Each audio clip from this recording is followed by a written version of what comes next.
እንዴት ነህ ጓደኛዬ? ምን ነው የደካከመህ ትመስላለህ? ሰላም አይደለህም እንዴ?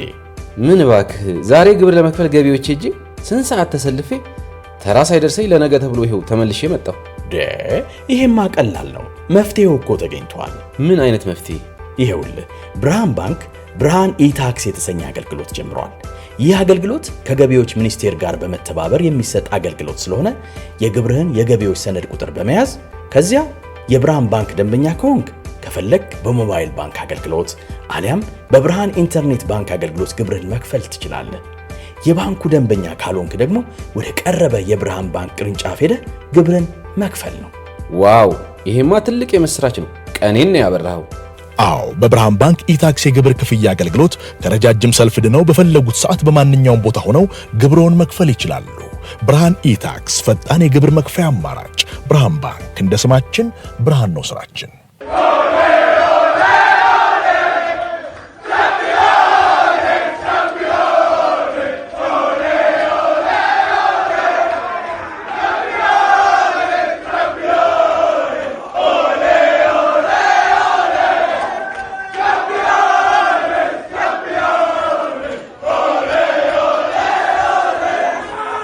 ሰላም እንደናችሁ። አርዳይ ፌም 95.1 ሄዶ አድማጮቻችን ፉትቦል ካፌ ተጀምሯል። አላዛር አስገዶም ነው መስዋዕት ቀለባቸው ከቴክኒሻናችን ሄኖክ ኃይሉ ጋር በመሆን እስከ 4:30 ድረስ አብናችሁ ቆይታ እናደርጋለን። ትናንትና ምሽት አርሰናል የ2025-26 የፕሪሚየር ሊግ አሸናፊ መሆኑን ያረጋገጠበት ምሽት ሆኗል።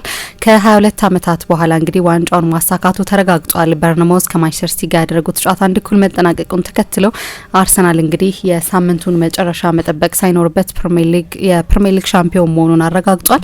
ይህንን ጉዳይ እናነሳዋለን። ድፍን 2 አስርት ዓመታት የተቆጠረ ነበረ አርሰናል ከዚህ ዋንጫ ጋር ለመገናኘት ብዙ ልፋቶች፣ ብዙ ጥረቶችና ብዙ ስሜቶች የነበሩባቸው 2 አስርት ዓመታት እንደነበሩም ተመልክተናል። ብዙ ተጫዋቾች ሄደው ብዙ ተጫዋቾች መጥተዋል። ብዙ አሰልጣኞች እንደውም በአንጻራዊነት ብዙ አሰልጣኝ ያልተቀያየረበት ግን ዋንጫ ሳያነሳ የቆየው ቡድን አርሰናል ነው። በመጨረሻም በሚኬል አርቴታ ስር ይህንን ማድረግ ችሏል።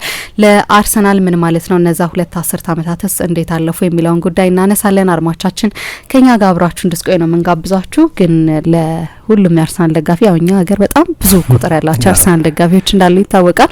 ሴሌብሬት በማድረግ ሌሊቱን እንዳሳለፉም ተመልክተናልና እንኳን ደስ አላችሁ ማለት እንፈልጋለን። በተለይ ደግሞ በነዛ በቬንገር አስቸጋሪ የውድድር ዓመታት በአርቴታ አስቸጋሪ ዓመታት ክለቡን ተስፋ ሳይቆርጡ የደገፉ በጣም ብዙ ደጋፊዎች አሉና ስሜታቸውን መቆጣጠር ያቃታቸው ብዙ ደጋፊዎች እንደነበሩም ተመልክተናል። እንኳን ደስ አላችሁ ማለት እንፈልጋለን ለእናንተ ደጋፊዎች። ይህንን እያነሳን እንቆያለን።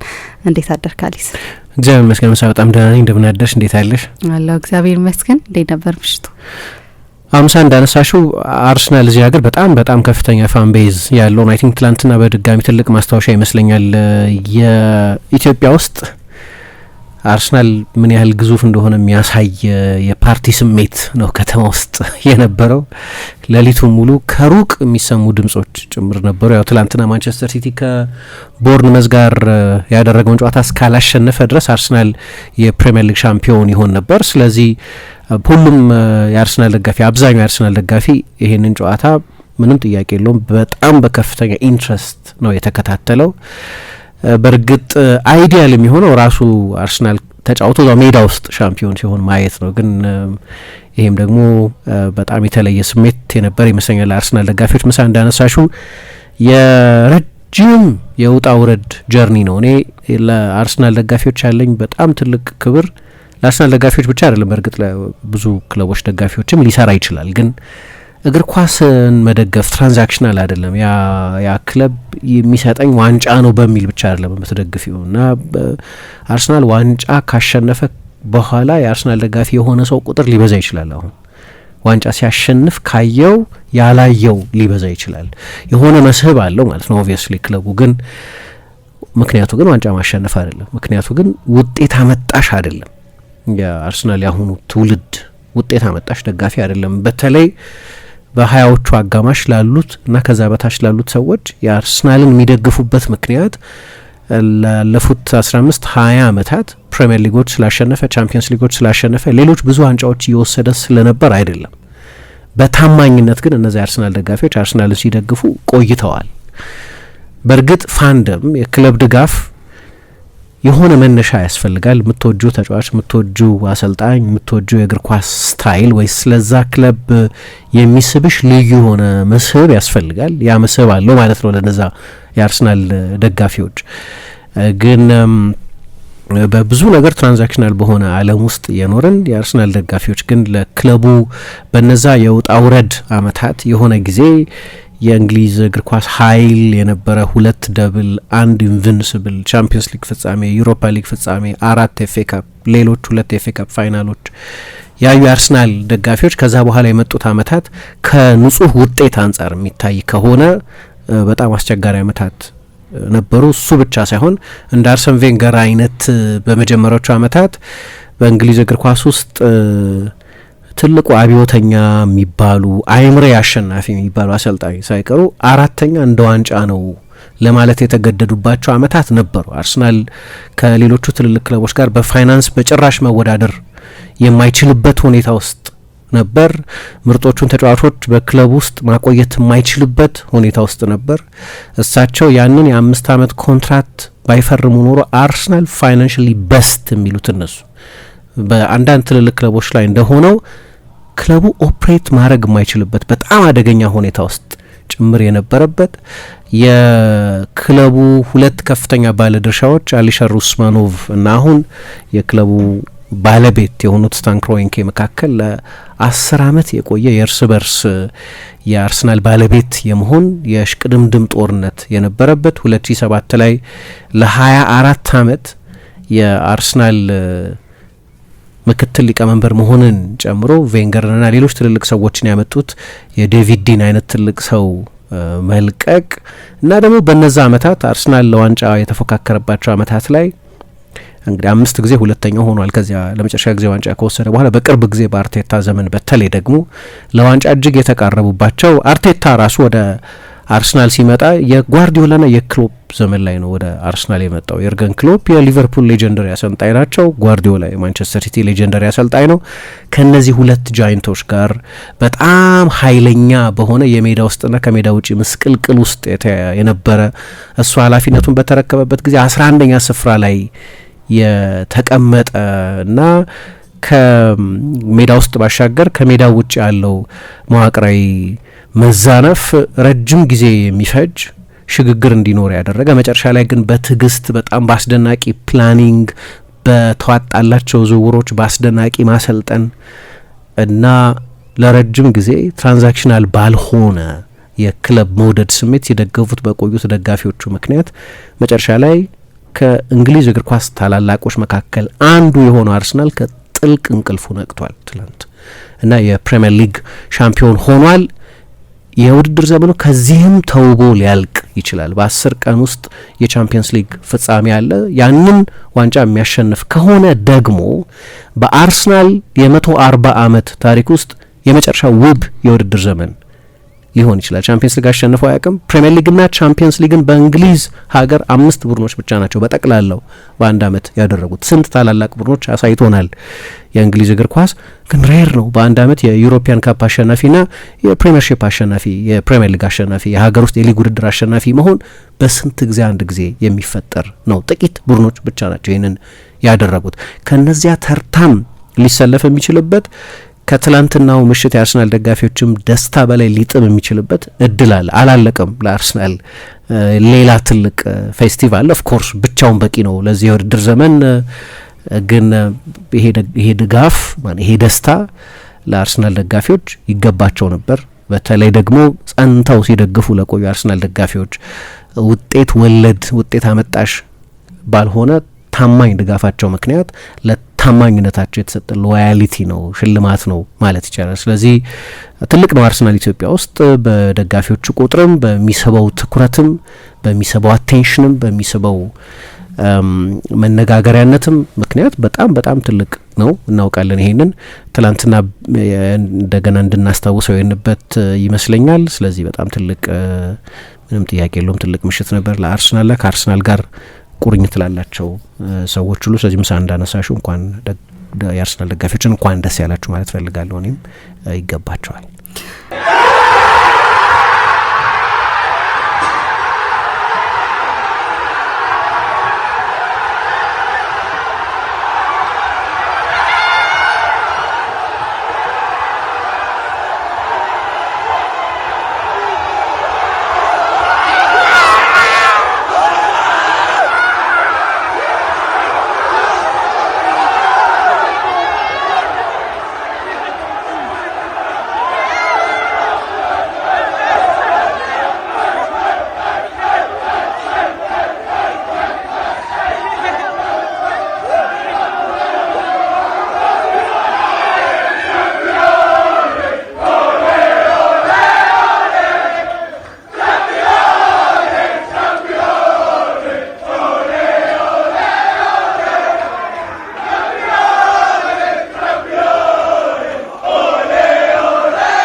ቀደም ሲል የሰማነው እንግዲህ ትናንትና አርሰናል ሻምፒዮን መሆኑ ከተረጋገጠ ወይም ደግሞ ማንቸስተር ሲቲ ከቦርንሞዝ ያደረገው ጨዋታ 1-1 መጠናቀቁን ተከትሎ የአርሰናል ተጫዋቾች ስሜታቸውን የገለጹበትን ድምጽ ነው። እናንሳው ይሄንን ጉዳይ። ያው በተወሰነ መንገድ እድለኛ አይደለም አይደል አርሰናል በሜዳውና በደጋፊው ፊት ጨዋታውን አድርጎ ይህንን ዋንጫ ለማንሳት አልቻለም። ግን አንድ ጨዋታ ደግሞ እየቀረው የፕሪሚየር ሊግ ሻምፒዮን መሆኑን አረጋግጧል። ይህንን ጉዳይ እንመልከት። ከ22 ዓመታት በኋላ ነው ሻምፒዮን መሆናቸውን ያረጋገጡት። ብዙ ውጣ ውረዶች የነበሩበትም ሲዝን ነበር። እናንሳ። አንዳንድ ጊዜ ልክ በስውር በረከት የሚባል ነገር አለ። እነሱ ብለሲንግ ኢን ዲስጋይዝ የሚሉት አርሰናል ወደ ኦልድ ትራፎርድ ሄዶ በማንቸስተር ዩናይትድ 8-2 ተሸነፈ እና ያን ጊዜ አርሰን ቬንገር በቀናት ልዩነት ሳሚር ናስሪን፣ ሴስክ ፋብሪጋዝን፣ ጋይል ክሊሺን የመሳሰሉ በጣም ወሳኝ ተጫዋቾችን ወደ ባርሴሎና እና ማንቸስተር ሲቲ፣ ናስሪና ክሊሺ ወደ ማንቸስተር ሲቲ ተጉዘው ስለነበር እነዚህን ተጫዋቾች አጡ። ግን ለመጀመሪያ ጊዜ አልነበረም። በየአመቱ 2 ወይ 3 ተጫዋቾች የውድድር ዘመኑ መጨረሻ ላይ በብዙ ስሜታዊ ኢንቨስትመንት እና የላቀ ማሰልጠን ችሎታ ያጎለበቷቸውን ወጣት ተጫዋቾች ትልልቆቹ የአውሮፓ ክለቦች ይመነትፏቸው ነበር። ግን አርሰናልም ስቴዲየሙን ፋይናንስ ለማድረግ እነዚህን ተጫዋቾች መሸጥ ነበረበት። ግን በአርሰን ቬንገር የአሰልጣኝነት ታሪክ በ22 ዓመት ውስጥ በውጤት ምናልባት የአርሰናል ደጋፊዎች በጣም የተከፉበት፣ አንገታቸውን የደፉበት፣ ያቀረቀሩበት ያ በኦልድ ትራፎርድ በማንቸስተር ዩናይትድ 8-2 የተሸነፉበት ሽንፈት ነው። ስብስቡ በጣም ደካማ ነበር። ቤንቹ ብዙ የአርሰናል ደጋፊዎች እዛ ጨዋታ ላይ የነበሩትን የአርሰናል ተጠባባቂ ተጫዋቾች ስም ጥቀሱ ብትያቸው አሁን እንኳን የብዙዎቹን ተጫዋቾች ስም አያስታውሱም። አርማን ትራኦሬ እና ካርል ጀንኪንሰን ነበሩ የአርሰናል የቀኝና የግራ መስመር የመሀል ተከላካዮች። ዮሃን ዡሩ ነበር የአርሰናል የመሀል ተከላካይ በዚያ ጨዋታ ላይ። እንደ ዢል ሱኑ አይነት ስማቸው ብዙ የአርሰናል ደጋፊዎች የማይታወቅ ወጣት ተጫዋቾች ነበሩ ተጠባባቂ ወንበር ላይ የነበሩት እና አርሰን ቬንገር ቡድናቸው 8-2 ተሸነፈና አሌክስ ፈርጉሰን የአርሰን ቬንገር የረጅም ዓመታት ትልቅ ባላንጣ የነበሩት እንኳን ከዚህ በላይ ማንቸስተር ዩናይትድ ጎል እንዲያስቆጠር አልፈለኩም፣ ምክንያቱም ለቬንገር ያለኝ ክብር በጣም ትልቅ ነው እና እንዲህ አይነት ሂሚሊየቲንግ እንዲሆን አልፈለኩም ነበር የሚል አስተያየት ሰጡ። የሚኬል አርቴታ የአርሰናል ጉዞ የሚጀምረው ግን ከዛ ሽንፈት ነው። በዛ ጊዜ የአርሰናል ተጫዋች አልነበረም። በዚያ ሌሊት ግን አርሰን ቬንገር 4 ተጫዋቾችን ለዝውውር ቁጥብ የሚባሉት ገንዘብ ለማውጣት ጥንቁቅ የሚባሉት የአርሰናልን ገንዘብ የክለቡን ገንዘብ ልክ እንደ ራሳቸው ገንዘብ የሚተነቀቁት አርሰን ቬንገር በ24 ሰዓት ውስጥ 4 ተጫዋቾች አስፈረሙ። አንደኛው ደሞዙን ቀንሶ ወደ አርሰናል የመጣው ለአመታት ወደ አንዱ ትልቅ ክለብ ሊሄድ ይችላል ሲባል የነበረው በተለይ ወደ ቼልሲ ሊዘዋወር ተቃርቦ የነበረው ግን ያኔ 30 አመቱ ላይ ይገኝ የነበረው የእግር ኳስ ተጫዋችነት አመታት ምርጦቹ አመታቱ ከኋላው የነበሩት ሚኬል አርቴታን ከኤቨርተን በ10 ሚሊዮን ፓውንድ ያስፈረመበት ነው። በዛው ተመሳሳይ ሌሊት ፔር ሜርተሳከርንም ከጀርመን አምጥተዋል። ከሻልክ እርግጠኛ አይደለሁም፣ ከቬርደር ብሬመን አምጥተዋል። ሁለቱም አሁን የምናየውን የአርሰናልን ቡድን በመገንባት ውስጥ በጣም ትልቅ ድርሻ አላቸው። ኦፍ ኮርስ የሚኬል አርቴታ ድርሻ በጣም የላቀ ነው እና በኋላ የአርሰናል አሰልጣኝ የሆነበት ምክንያት በዛ የ8-2 ሽንፈት የተነሳ ቬንገር ሪያክት ማድረግ ስለነበረባቸው በእንደዚህ አይነት በጣም አሳሳቢ በሆነ ሁኔታ ቡድናቸው የውድድር ዘመኑን ከጀመረ በኋላ አመቱ ሊገፋው እንደማይችል ስለተረዱ ለወትሮ እድሜያቸው ከ25 ከ26 አመት በላይ የሆኑ ተጫዋቾችን ያለማስፈረም ፖሊሲ የነበራቸው አርሰን ቬንገር ሚኬል አርቴታን ወደ አርሰናል አመጡት እና ከዛ ከ15 አመት በኋላ ሚኬል አርቴታ አርሰናልን በአሰልጣኝነት ሻምፒዮን አደረገው። ግን መጀመሪያ በአምበልነት አርሰናል ለ9 አመታት ከ2005 ኤፍ ኤ ካፕ በኋላ ለ9 አመት ምንም ዋንጫ አላሸነፈም እና በዊምብሌ በኤፍ ኤ ካፕ ሲያሸንፉ የዛ ቡድን አምበል ነበር። በ2015 የፍጻሜ ጨዋታ በተደረገበት ጊዜ በጨዋታው ላይ ከዋትፎርድ ጋር በተደረገው ከአስቶን ቪላ ጋር በተደረገው የፍጻሜ ጨዋታ ተጫዋቹ በጉዳት ምክንያት አልተሰለፈም። ግን አርሰን ቬንገር የመጨረሻውን ቲም ቶክ እንዲያደርግ የፈለጉት ሚኬል አርቴታን ነበር። በማሰልጠን አቅም ውስጥ እምነት ነበራቸው። ዝም ብሎ የቡድን ተጫዋች ብቻ አልነበረም። ወዲያውም ነው የአርሰናል አምበል ያደረጉት። ከሮቢን ቫን ፐርሲ ወደ ማንቸስተር ዩናይትድ መሄድ በኋላ ቶማስ ቨርማለን ነበር አምበል የነበረው። ግን ቨርማለን ጉዳት ብዙ የሚፈትነው በመጀመሪያ አሰላለፍ ውስጥ ቬንገር የበለጠ ሎሮ ኮሼልኒን እና ፒየር ሜርተሳከርን የሚመርጡበት ዘመን ስለነበር ልክ ነው አምበል ነው። ግን የቡድኑ የሜዳ ውስጥ መሪ መስል የነበረው ሚኬል አርቴታ ነው እና በመጨረሻ ከ22 ዓመታት በኋላ እነዛን ጥሩዎቹን የአርሰናል ቀናት የመለሳቸው እርሱ ነው። ለነገሩ አሁን በዋንጫ ተደመደመ እንጂ ላለፉት ጥቂት ዓመታት ዋንጫ ሲጎድል ውብ የውድድር ዘመን አሳልፏል አርሰናል እንል ነበር። የቀረው ዋንጫ ነው እንጂ የጥራት ችግር የለበትም፣ የማሰልጠን ችግር የለበትም፣ የውጤትም ችግር የለበትም። ውጤትን ባይነሪ በሆነ እይታ ላለው ብዙ ጊዜ በቃ ጥቁርና ነጭ በሆነ በውድቀትና በስኬት ብቻ ለሁለት በመክፈል ልክ በትንተና የበለጠ በማስተዋል የበለጠ ኑዋንስድ የሆነ አስተያየት ከመስጠት ይልቅ ስኬትን በምን እንበይናለን? በቃ ዋንጫ የወሰደ ሁሉ ስኬታማ ነው፣ ዋንጫ ያልወሰደው በሙሉ ደግሞ አይረቤ ነው የሚል አንድ መለያ የሚመስል ነገር አለ። እኔ በዛ ብቻ አላየውም። ምክንያቱም አርሰናልን እንደገና የሰዎች የውይይት ርዕስ ወደ ማድረግ የመለሰ እንደገና አጀንዳ ወደ ማድረግ የመለሰ 11ኛ ሆኖ የተረከበውን ቡድን ሁለተኛ ያደረገ የቻምፒየንስ ሊግ የሩብ ፍጻሜ የግማሽ ፍጻሜ ቡድን ያደረገ ለሌሎች የጥሎ ማለፍ ውድድሮች የመጨረሻዎቹ የውድድር ምዕራፎች ያደረሰ በአውሮፓ ከምርጦቹ ቡድኖች መካከል አንዱ ተብሎ በእግር ኳስ ስፔሻሊስቶች እንዲደነቅ የሆነ ቡድን ባለፉት ዓመታት ሰርቷል። ነገር ግን የሆነ ማህተም ያስፈልገው ነበር። ሰዎችን ለምንም አይነት ጥርጣሬ እድል የማይሰጠው እና ሁሉንም ሰው የሚያስማማው የስኬት መለኪያ ዋንጫ ነው። እኔ ዋንጫ ብቻ መለኪያ ነው ብዬ አላምንም። ዋንጫ ሲያሸንፉ በጣም ስኬታማ የሆኑ አሰልጣኞች አሉ። የፕሮጀክታቸውን ተፈጥሮ የሚወዳደሩበትን ሊግ ባህሪ፣ የክለቦቻቸውን የፋይናንስ ሀቅ ማየት ያስፈልጋል።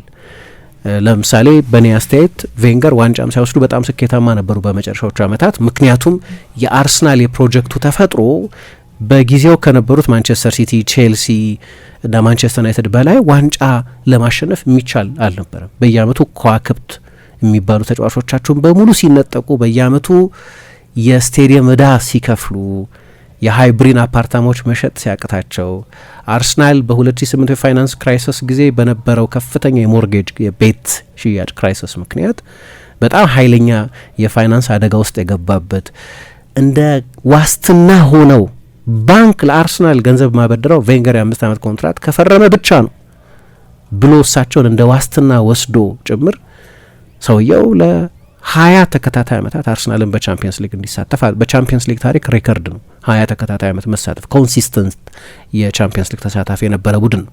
በነዛ በሁለተኛው 10 ዓመት ለምሳሌ ዋንጫ አልወሰዱም።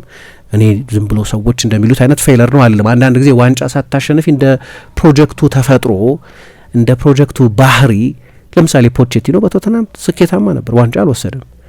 ባይነሪ ከሆነ ነገሩ ልክ ነው፣ በቶተናም ስኬታማ አይደለም እንላለን። ለእኔ አርቴታ ባለፉት ዓመታት ልክ እንደዛ ነበር። ዋንጫ ባይወስድም ግን ከአውሮፓ ምርጥ ቡድኖች መካከል አንዱን ገንብቷል። ግን ማህተም ያስፈልገው ነበር። ሁሉም ሰው የሚስማማበት የሚታይ የሚዳሰስ ታንጀብል የሆነ ስኬት ያስፈልገው ነበር። ለሁሉም ሰው መስማማት። አዎ ምርጥ አሰልጣኝ ነው፣ አዎ ጥሩ ቡድን ገንብቷል፣ አዎ አሸናፊ ነው። አሁን ሰዎች ቾከርስ አይሉትም፣ አርሰናልን ቻምፒየንስ ነው የሚሉት። ቦትለርስ አይሉትም፣ ሰዎች ባትለርስ ነው የሚሉት። በቃ አርሰናል እንደዛ ነው። ከዚህ በኋላ ያ ተቀጽላ አይሰራም። ያንን መቀየር አለበት ነበረበት። ይሄ ቡድን ሁሉንም ሰው የሚያስማማው ለጥርጣሬ ጥላ በር የማይከፍተው ሻምፒዮን መሆን፣ ያ ማህተም ያስፈልገው ነበር። ይህንን አድርጎታል። ግን እሱ በተጫዋችነት ሲመጣ ደግሞ በኋላ በአሰልጣኝነትም ተመልሶ ሲመጣ እንደ አጋጣሚ ሆኖ አርሰናል በለየለት ምስቅልቅል ውስጥ ነበር።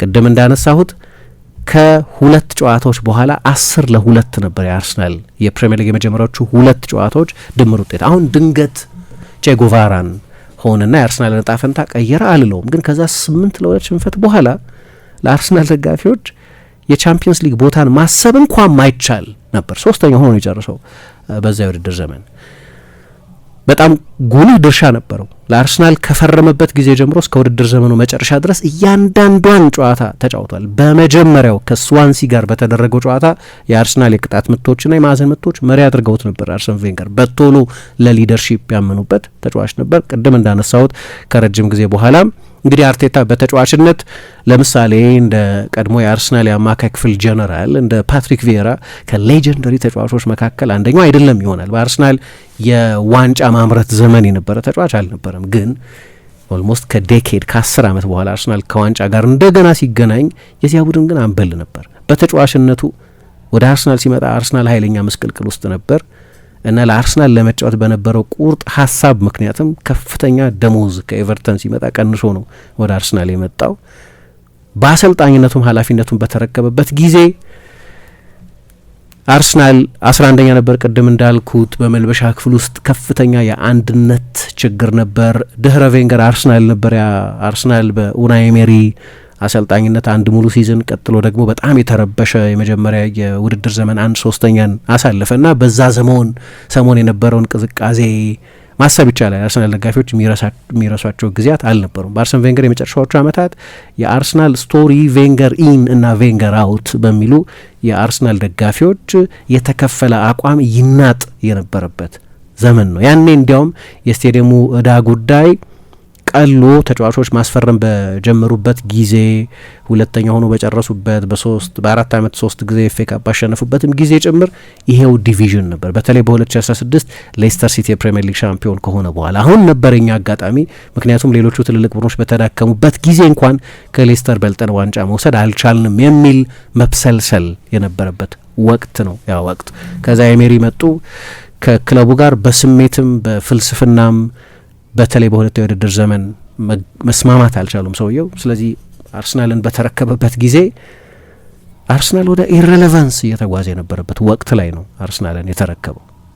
11ኛ ነበር፣ አሁን 1ኛ ነው እና ሰዎች እንደሚሉት በአርሰናል ታሪክ 3 ታላላቅ አሰልጣኞች አሉ በክለብ ውስጥ። አርሰን ቬንገር በቆይታቸው ርዝማኔም ባሸነፏቸው 17 ዋንጫዎችም ምክንያት የአርሰናል በጣም ስኬታማ አሰልጣኝ ናቸው። ከዛ ጆርጅ ግራም አሉ።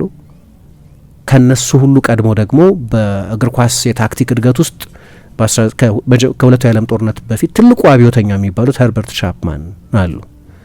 አሁን ሚኬል አርቴታ ከነሱ ተርታ ስሙ የሚጠቀስ ነው። ምናልባት በርቲሚን መጨመር እንችል ይሆናል። 1971-72 ላይ ደብል ያሸነፉት ሌላኛው አሰልጣኝ እና አሁን ትሪፕሌት ሳይሆን ካርቴት ይሆናል። 4 ትልልቅ አሰልጣኞች አሉት ሊባል ይችላል። በአንድ የፕሪሚየር ሊግ ድሉ ብቻ ግን አይደለም። አርሰናልን ወደ ሬሌቫንስ በመለሰበት ክለቡን በተረከበበት ጊዜ ከነበረው ምስቅልቅል ባወጣበት ሁኔታ ምክንያት የነበረው የስራ ኃላፊነትና ቡድኑን እንደገና ለመገንባት ይጠይቀው የነበረው ጥረት በጣም ከፍተኛ ነበር እና ለአርሰናል የባንተር ኢራ የሚባል በጣም የሹፈት ዘመን አርሰናልን በተመለከተ ያለ ናሬቲቭ አሁን ሴት የተደረገበት 20 ዓመት ነው። አርሰናልን በተመለከተ ሰዎች የትም አይደርስም የሚል አስተያየት ብዙ ጊዜ እንዲሰጡ የሚያደርጉ ብዙ ዓመታት ነበሩ። በቃ አርሰናል እንደዛ ነው፣ ባለፉት ዓመታት እንደዛ ነበር፣ ይሄኛውም የውድድር ዘመን እንደዛ ከመሆን አይተርፍም፣ በቃ አርሰናል እንደዛ ነው የሚል ትክክልም ይሁን አይሁን ግን የነበረ ናሬቲቭ ነበር። ያንን ናሬቲቭ የቀየረ ነው እና እሱ ኃላፊነቱን በተረከበበት ጊዜ አርሰናል ከቶፕ 4 ይልቅ ለሶስቱ የመጨረሻ ወራጆች ቡድን የበለጠ ለነጥብ ይቀርብ የነበረበት ጊዜ ነው። ልክ ነው፣ ገንዘብ ኢንቨስት አድርጓል ባለፉት ዓመታት። ግን 3ኛው ብዙ ገንዘብ ያወጣው ቡድን ነው አርሰናል። አሁን 4ኛው ወይ 5ኛ ከፍተኛ ደሞዝ ከፋይ ነው አሁን አዝ ዊ ስፒክ። እንኳን ያኔ የዛ የአርሰናል ስብስብ ውስጥ ተጫዋቾቹ በተናጥል መጥፎ ተጫዋቾች አልነበሩም። ኦዚል ነበር፣ ኦባሚያንግ ነበር፣ ላካዜት ነበር፣ ዣካ ነበር፣ ወይ ሌሎች ተጫዋቾች ነበሩ። በጠቅላላው መጥፎ ተጫዋቾች አልነበሩም። ግን የተከፋፈለ የመልበሻ ክፍል የደሞዛቸውን ያህል ጥሩ ማይጫወቱ ተጫዋቾች የነበሩበትን ስብስብ ነው የተረከበው እና በመጣ በመጀመሪያዎቹ ጥቂት ወራት ኤፍ ኤ ካፕ አሸንፏል። በግማሽ ፍጻሜ ማንቸስተር ሲቲን፣ በፍጻሜ ቼልሲን አሸንፎ በወቅቱ ሻምፒዮን የነበረው ሊቨርፑልን በሊግ ጨዋታ አሸንፏል። ስለዚህ ማንቸስተር ዩናይትድን 2-0 አሸንፏል። ትልልቅ ድሎች ነበሩት በዚያ በመጣበት ሰሞን እና የአርሰናል ሰዎች ራሳቸው በነዛ በመጣ ጊዜ ባሳያቸው አጭር ጊዜያት በሰጣቸው ምልክት የተነሳ እሱ ሳይጠይቅ ከዋና አሰልጣኝነት ወደ ማኔጀርነት ማኔጀር ወደሚል ፖዚሽን ማዕረጉን ከፍ አድርገውለታል። የስራ ኃላፊነቱን ከፍ አድርገውታል። ግን የስም ለውጥ ብቻ አይደለም፣ የአርሰናልን የፋይናንስ ዴታዎች የማወቅ በትልልቅ የአርሰናል ውሳኔዎች ላይ አስተያየት የመስጠት ኃይል ያለው ሰው እንዲሆን አድርገውታል። በመጀመሪያዎቹ ጥቂት ወራት ብቻ ነበር ያንን ያዩት። ከዛ ኮቪድ መጣ እና በእግር ኳስ አስታውሳለሁ የሚኬል አርቴታ በጊዜው በኮቪድ መያዝ በኮቪድ ተጠቂ መሆን በጊዜው በጣም ትልቅ አጀንዳ ነበር። ምክንያቱም በፕሪሚየር ሊግና በአውሮፓ ዋና ከሚባሉ ስሞች መካከል ለመጀመሪያ ጊዜ ኮቪድ ተያዘ ተብሎ የተነገረው የሚኬል አርቴታ ስም ነበር። ዋተርሼድ ሞመንት ነው ይባላል። ከዚያ በኋላ ነው እኮ በፍጥነት የእግር ኳስ እንዲቋረጥ የተደረገው። ደግሞ ህመሙ ብርቱ ነበር እና በህይወቴ በጣም ፈታኙ ጊዜ የሚለው ያንን ጊዜ ነው። ግን ደግሞ የአርሰናልን የፋይናንስ ሁኔታ ለብዙ ክለቦች አስቸጋሪ እንደሆነ ሁሉ የአርሰናልን የሽግግር ሁኔታ ለረጅም ጊዜ ስለነበር በባዶ ስቴዲየም ጨዋታዎች ይደረጉ የነበሩት በጣም አስቸጋሪ በሆነ ጊዜ ውስጥ የማለፍ ግዴታ ነበረበት። ኤፍኤ ካፕ አሸንፏል፣ ያ ጊዜ ገዝቶለታል። ጥቂት ጨዋታዎች አሸንፏል፣ ጊዜ ገዝቶለታል። ጥቂት ወሳኝ ትልልቅ ጨዋታዎች ግን 8ኛ ሆኖ ነው አርሰናል የጨረሰው። የሚቀጥለው የውድድር ዘመን ሲጀመር በአርሰናል ትዕግስት ምክንያት በኃላፊነት ቆየ እንጂ በሆነ ወቅት ከ7 ጨዋታዎች ቡድኑ ሊያገኝ ከሚችላቸው 21 ነጥቦች 2 ነጥብ ብቻ ያገኘበት በጣም አስቸጋሪ ጊዜ ነበር። የውድድር ዘመኑ ሲጀመር በቆሙ ኳሶች ኤክስፐርት በሆነው በኒኮላ ጆቨ በጊዜው ይሰለጥን በነበረው የቆሙ ኳሶችን ትሬኒንግ ጆቨ ለነገሩ ያኔ ወደ ሲቲ ሄዶ ነበር፣ ግን ብሬንፎርድ በዛ አይነት ማሰልጠን ከቲንግ ኤጅ የነበረው ነው። የመጀመሪያ የብሬንፎርድ ጨዋታን አርሰናል 2-0 አሸንፎ ነበር የጀመረው። ከዛ በሳምንቱ በማንቸስተር ሲቲ 5-1 ተሸነፈ፣ 5-0 አይ ቲንክ። ከዛ በሳምንቱ በቼልሲ 2-0 ተሸነፈ። ሉካኩ ጎል ያስቆጠረበት ጨዋታ ነበር እና በመጀመሪያዎቹ 3 ጨዋታዎች የ2020-21 የውድድር ዘመን ሲጀመር አርሰናል 3 ጨዋታ ተሸነፈ፣ 9 ጎል ተቆጠረበት፣ ምንም ጎል አላስቆጠረም፣ ምንም ነጥብ አልነበረውም፣ 20ኛ ነበር። ከዛ ጥቂት የተቃናም ሲመስል ግን አስቸጋሪ ጊዜያት ነበሩ። በዲሴምበር አካባቢ በውድድር ዘመኑ አጋማሽ ወይም በነሱ የገናና አዲስ አመት ሰሞን ያኔ የዌስት ብሮሚች አልቢዮን አሰልጣኝ የነበሩት ሳም አለርዳይስ አርሰናል ከኛ ጋር ላለ መውረድ ነው የሚፎካከረው ሚል አስተያየት ሰጥተው ነበር። ቼልሲን ያኔም ተመልካቾች ወደ ስቴዲየም መመለስ አልጀመሩም። የፍራንክ ላምፓርድን ቼልሲን 3-1 ማሸነፍ ኤሚል ስሚዝሮን ወደ መጀመሪያ አሰላለፍ ማምጣት ከጀመረበት ጊዜ በፊት የነበሩት ጊዜያት በጣም የከፉ ነበሩ። አርሰናል ያኔ በብዙ የእግር ኳስ ክለቦች ውስጥ የሚታይን እንዲህ አይነት የአደጋ ቀይ መብራት በሚታይበት ጊዜ በፍጥነት ከኃላፊነት የማንሳትን ኃይለኛ ፕሬሸር ውስጥ ነበር። የአርሰናል የፋንቲቪ አለ። አርሰናል በሚሸነፍበት ጊዜ ብዙ ተመልካች የሚያገኝ ማለት ነው። ምክንያቱም አርሰናል በሚሸነፍበት ጊዜ ከአርሰናል ደጋፊዎች ይልቅ በአርሰናል ውድቀት ላይ ማሾፍ በሚፈልጉ የተጋጣሚ ቡድን ደጋፊዎች ብዙ ቪው ስለሚያገኝ፣ ለዛ ነው ሄክቶር ቤሪን ፌዶ ፌለር ያላቸው፣ በአርሰናል ውድቀት የምትቀለቡ ያላቸው። እና በዛ ሰሞን የነበሩትን የአርሰናል ደጋፊዎች በአንገታቸው ላይ ደም ስራቸው ጎልቶ እየታየ በቁጣ ይልቀቅልን እያሉ በሚያዋርድ ንግግር ሳይቀር ይዘለፍ የነበረበት እንዴት አርሰናል እንደታገሰው አስገራሚ የነበረበት ያን ወቅት አርሰናል ታግሶ አልፏል። እና ላለፉት 4 ዓመታት ቢያንስ ከአውሮፓ ቤስት ቡድኖች ከፕሪሚየር ሊግ ቤስት ቡድኖች መካከል ዋንጫ ሲጎድል የገነባው በዛ ትዕግስት ምክንያት የመጀመሪያዎቹ 2 ዓመታት በጣም ውስብስብ የነበሩበት የሜሱት ኦዚል ጉዳይ ትልቅ አጀንዳ የነበረበት የኦባሚያንግ መጀመሪያ ከአምበልነት ማዕረግ የተገፈፈበት በኋላ ከክለቡ እንዲለቅ 5 ሚሊዮን ፓውንድ ካሳ ተከፍሎት እንዲወጣ የተደረገበት እሱ ኃላፊነቱን በተረገበበት ጊዜ አርሰናል ደሞዝ መጨመር አይደለም ደሞዝ ቅነሳ ላይ ነው የነበረው። ተጫዋቾችን እየጨመረ ደሞዝ ከፍ ማድረግ አይደለም፣ እንደ ኦባሚያንግ እንደ ኦዚል እንደ ሌሎች ብዙ ደሞዝ የሚከፈላቸውን ተጫዋቾች ከክለቡ ክሊር የማድረግ ዘመን ላይ ወይም ላካዛይት ወይ ሌሎች ብዙ ተጫዋቾችን ከክለቡ ቀንሶ ደሞዝ ማኔጅ ማድረግ የነበረበት ደግሞ ኮቪድ በጠቅላላው የእግር ኳሱን ኢኮኖሚ አናግቶት ነበር። አርሰናል በዚያ ጊዜ ቻምፒየንስ ሊግ የሚሳተፍ ቡድን አልነበረም። ስለዚህ ከቻምፒየንስ ሊግ የሚገኝ ገንዘብም በማግኘት ማንሰራራት አይችልም። ስለዚህ በጊዜው ቡድን ለመገንባት እንኳን ደሞዝ መክፈል አለብሽ አይደለም፣ የተሻለ ደሞዝ መክፈል አይችልም። ያን ጊዜ የበለጠ የዌጅ ከት ላይ እንዲያው ታስታውሽ እንደሆነ ምሳ አርሰናል አንድ ታሪክ ነበር። ኦዚልን ከአርሰናል ካስወጡት ምክንያቶች መካከል አንደኛው በኮቪድ ጊዜ አብዛኞቹ ምናልባት ሁሉም ክለቦች የክለቦች ፋይናንስ ክፉኛ ተናግቶ ስለነበር የቲኬት ገቢ ማግኘት አትችልም፣ ምክንያቱም በዝግ ስቴዲየም ነው ጨዋታው የሚደረገው። ከቱሪስቶች ገንዘብ ማግኘት አትችልም፣ ምክንያቱም ዓለም አቀፍ ጉዞ ታግዷል። ስለዚህ ስቴዲየሞቹን ከሚጎበኙ ሰዎች የቱሪዝም ገንዘብ ማግኘት አትችልም። ብዙ ስፖንሰሮች በጊዜው ስፖንሰር ማድረግ አይችሉም፣ ምክንያቱም ዓለም አቀፉ ኢኮኖሚ ነው ከስሩ የተናጋው። ይሄ ችግር አርሰናል ውስጥ ነበር ለሁሉም ክለቦች እንደሆነው። ግን አርሰናል ደግሞ የቻምፒየንስ ሊግ እግር ኳስም አልነበረውም። ስለዚህ ያን ጊዜ ቡድን ለመገንባትን በጣም አስቸጋሪ ነበር እና አርሰናል ልዩ ያደርገዋል ያልኩት አንደኛው ነገር 19ኙ ክለቦች በጊዜው በፕሪሚየር ሊግ ወዳደሩ የነበሩት ክለቦች የተጫዋቾቻቸውን ደሞዝ ለሌላ ጊዜ አሸጋግረዋል። ለምሳሌ አሁን 100,000 ፓውንድ የሚያገኝ ተጫዋች እሺ አሁን 50,000 ፓውንዱን እቀበላለሁ ግን የዛሬ ዓመት 150,000 አድርጋችሁ ትሰጡኛላችሁ እያለ ዌጅ ዲፈራል ይባላል። ክለቦች ያኔ የካሽ ፍሎ ችግር ስለገጠማቸው ደሞዝ ለሌላ ጊዜ ያሸጋግሩ ነበር። አንድ ክለብ ብቻ ግን ደሞዝ ቀንሷል፣ ዌጅ ከት 17% አርሰናል ከደሞዝ ቀንሷል። ከተጫዋቾቹ ላይ የነበሩትን ተጫዋቾች ኮንትራት ነው የቀነሰው። በእርግጥ ተጫዋቾቹ መስማማት ነበረባቸው። የኦዚል ልዩነት 17 አይደለም 30 ቀንስ ብትሉኝ ይቀንሳለሁ። ግን ከአርሰናል በዚህ ወረርሽኝ ምክንያት ስራውን የሚያጣ አንድ ሰው መኖር የለበትም። ይሄ ገንዘብ የት ነው የሚሄደው?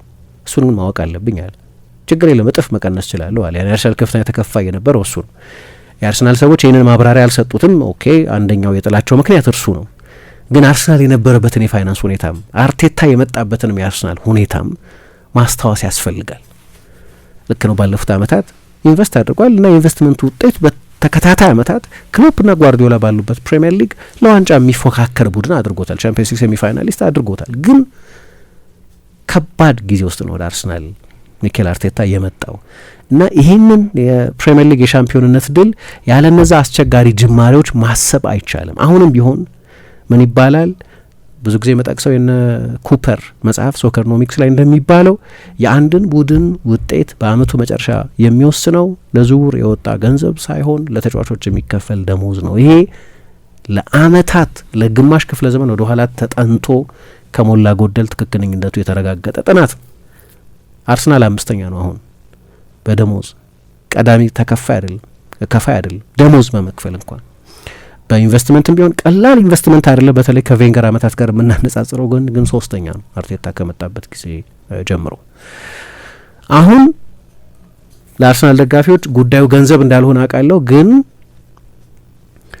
በሚቀጥለው የፋይናንስ ሪፖርቲንግ ላይ ዴሊዮት ያወጣው ወይ ፎርብስ ያወጣው ወይ ማን አርሰናል በገቢ አንደኛ ነው የሚሆኑ ከሁሉም የእንግሊዝ ክለቦች ይበልጣል። በቻምፒየንስ ሊጉም በፕሪሚየር ሊጉም ባለፉት አመታት በቻምፒየንስ ሊጉም በነበረው ጉዞ ምክንያት ቀላል ሽግግር አይደለም። ከእንደዚህ አይነት የፋይናንስ ቅርቃር ውስጥ ማውጣቱ ብቻውን ስኬት ነው።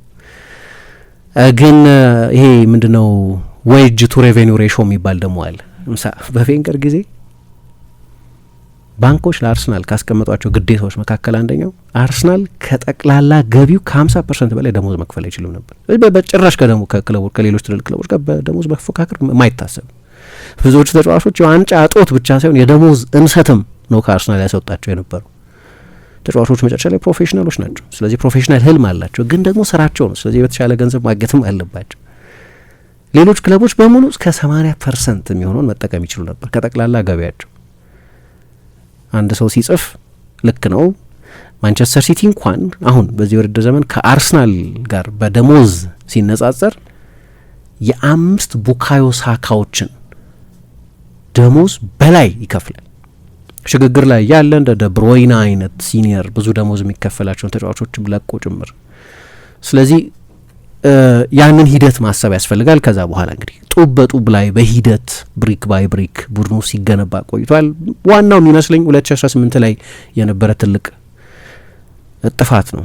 ምክንያቱም ከ2007 ከ2017 በሁለቱ ባለጠጋ ቢሊዮነሮች መካከል የአርሰናል ባለቤት ለመሆን በነበረው ፉክክር ምክንያት ሁለቱም ከፍተኛ ባለድርሻዎች ነበሩ፣ ግን የሁለቱም ክለብ ብቻ አልነበረም። ስለዚህ የትኛውም አሜሪካዊም ሰው ይሁኑ ዩዝቤኩም ሰው ይሁኑ 1 ፓውንድ ለዝውውር አላወጡም። 1 ፓውንድ ከክለቡ ባለቤት ለ10 አመት 1 ፓውንድ አላወጡም።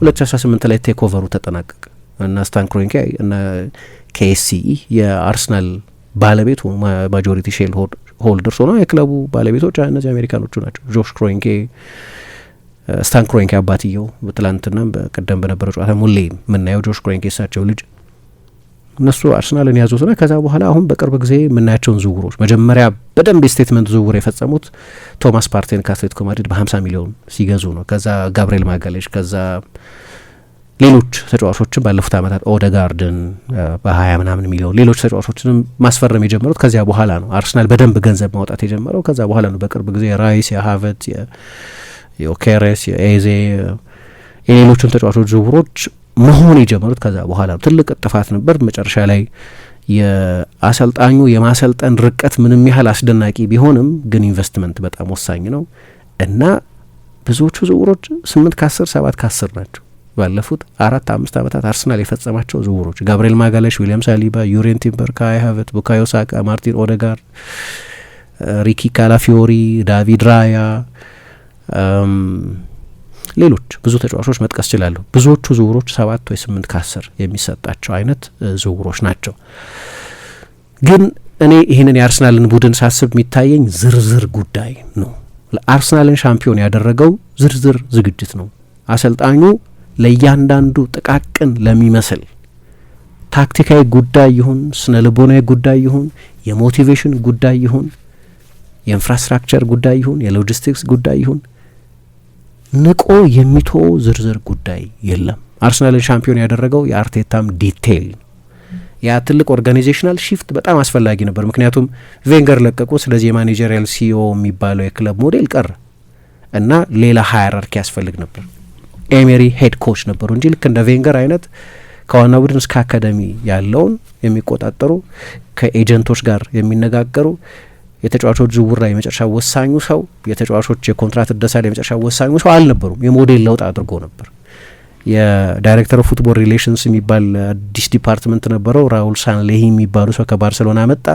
ከቦሩሲያ ዶርትሙንድ የአልማዝ አይኖች አሉት የሚባል መልማይ አመጣ። ስቬን ሚስሊንታት የሚባል ግን ደግሞ በድርድር በጣም የታወቀ ነው የተባለ ሀስፋህሚ የሚባል ሰው አስፈረመ።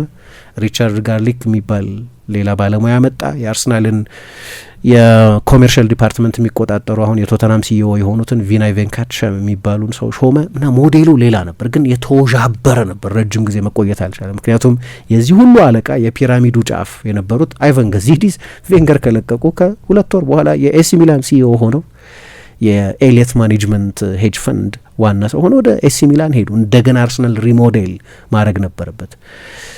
ቀላል አልነበረም። ጠቅላላ ተቋማዊ መስቀልቅሉ ጊዜ ፈጅቷል ለአርቴታ አርሰናልን እዚህ ለማድረስ ብዙ ውጣ ውረድ ነበረው።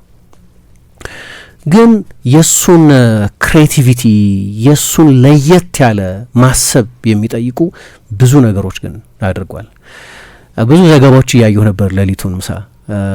በጣም ኢንትረስቲንግ የሆኑ የኢንሳይድ ሪፖርቶችን እያየሁ ነበር። በአርሰናል ሻምፒዮን መሆኑ በታወቀ በአንድ ደቂቃ ውስጥ አንቺ ለንባብ የምትጠቀሚባቸው ዋና ዋና የእንግሊዝ የሚዲያ አውትሌቶች በሙሉ ብትንን ያደረጓቸው አርቲክሎቻቸውን አርሰናል ኤኒ ታይም ሻምፒዮን ከሆነ አርሰናል ተኮር ዘገባዎችን የሚጽፉ ጋዜጠኞች ዘገባ አዘጋጅተው ኤዲት ተደርገው ኤዲተር አይቷቸው ተዘጋጅተው ነው የሚቆዩት። ሲቲ ሻምፒዮን በሆነ ደግሞ ቢሆን ኖሮ ደግሞ ሲቲ ተኮር ጸሐፊዎች ተመሳሳይ እንዴት ነው የሲቲ ጉዞ የነበረው የሚል አርቲክል በደቂቃ ውስጥ ብትን ያደርጋል። የሚገርሙ ዝርዝር ጉዳዮች እያየሁ ነበር። አንዳንዶቹን ዝርዝሮች እናነሳቸዋለን። ለምሳሌ አንድ ጋሪ ጃኮብስ የሚባል የታይምስ ጸሐፊ በክረምት አርቴታ ስላጣው ሌውተናንት ይናገራል። ለሱ ቀኝ እጅ ከነበሩት መካከል አንደኛው ከአሰልጣኝ ቡድኑ አባላት መካከል አንደኛው ካርሎስ ኩዌስታ የሚባለው ሰው ነው። በፓርማ በጣም የሚያስደንቅ የውድድር ዘመን አሳልፏል ካርሎስ ኩዌስታ እና እሱ ከለቀቀ በኋላ አርቴታ ሌላ ረዳት ያስፈልገው ነበር። ኩዌስታ ትልቅ የተጫዋችነት ታሪክ የነበረው አይደለም። ከእንደ ማርኮ አሴንሲዮ አይነት ተጫዋች ጋር በልጅነቱ ቢጫወትም ግን ጉዳት ቶሎ የእግር ኳስ ተጫዋችነት ህልሙን ስለቀጨበት ሌላ የማሰልጠን መንገድ መከተል ነበረበት። በዩቬንቱስ በአትሌቲኮ ማድሪድ በምን እየሰራ አንድ ቀን ትልቅ አሰልጣኝ ይሆናል ተብሎ ይጠበቅ የነበረ ላለፉት ዓመታት ከአርቴታ ጎን የማናጣው እሱና አልበርት ስቱቨንበርግ የሚባሉት ሁለት ሰዎች ነበሩ፣ የአርሰናል ቀኝና ግራ እጆች። ይሄ ሰው ለቀቅበት። በዋና አሰልጣኝነት ወደ ጣሊያን ወደ ፓርማ ሄደ እና ጋብርኤል ኤንዘን ማምጣት ነበረበት። የጋብርኤል ኤንዘ መምጣት የረጅም ጊዜ ጓደኛው ነው። በፔዤ አብረው ተጫውተዋል። ጋብርኤል ኤንዘ ወደ ማንቸስተር ዩናይትድ፣ ጋብርኤል አርቴታ ወደ መጀመሪያ ወደ ሶሲዳድ ከመመለሱ በኋላ ወደ ግላስኮ ሬንጀርስ ከመሄዱና መጨረሻ ላይ ወደ ኤቨርተን ከመምጣቱ አስቀድሞ ይተዋወቁ የነበሩ ናቸው። ልክ በልጅነት ከለላይ ሆኑኝ ሁለት ወንድሞች የሚላቸው አሉ። በፔዤ አብረውት የተጫወቱት አንደኛው ጋብርኤል ኤንዘ ነው፣ ሌላኛው ማውሪሲዮ ፖቼቲኖ ነው። እና ኤንዘ ህዳር 2023 በእነሱ አቆጣጠር ከኑዌልስ ኦልድ ቦይስ ኃላፊነት ለቆ ነበር እና ያኔ ስለ ጋብርኤል ኤንዘ ስንናገር በተጫዋችነቱም ጊዜ ይባል እንደነበረው ሮይ ኪን ኦቶባዮግራፊም ላይ እንደ ጻፈው አሌክስ ፈርጉሰንም ወደ ኤቨርተን ካልሄድኩ ብሎ የእንግሊዝ ፕሮፌሽናል እግር ኳስ ተጫዋቾች ማህበር ፊት ሲከሳቸው እንዳዩት ሰውየው ሞገደኛ ነው፣ ከካርሎስ ኩዌስታ የተለየ ነው እና የፈለገውን ነገር ለማሳካት ከማንቸስተር ዩናይትድ ወደ ሊቨርፑል መሄድ 28 ኪሎ ሜትር ወዳለ ርቀት ክለብ መሄድ አይደለም። they are worlds apart። ሁለቱ ፍጹም የተለያዩ ናቸው። አይቻልም በቀጥታ ስንት ጊዜ እንደሆነ አላውቅም። ማን ለመጨረሻ ጊዜ በቀጥታ እንደተዘዋወረም አናውቅም። በእኛ ትውልድ አልሆነም እሱ። ያንን ለማድረግ የሞከረ ሰው ነው። በማንቸስተር ዩናይትድ ደጋፊዎች የተአማኒነት ጉድለት ነው፣ ምንም ጥያቄ የለውም። አሌክስ ፈርጉሰን በጭራሽ ሊያስቡት የሚችሉት አይደለም። ስለዚህ አልተዘዋወረም። አንድ አመት አቆይተው ወደ ሪያል ማድሪድ እንዲሸጡት።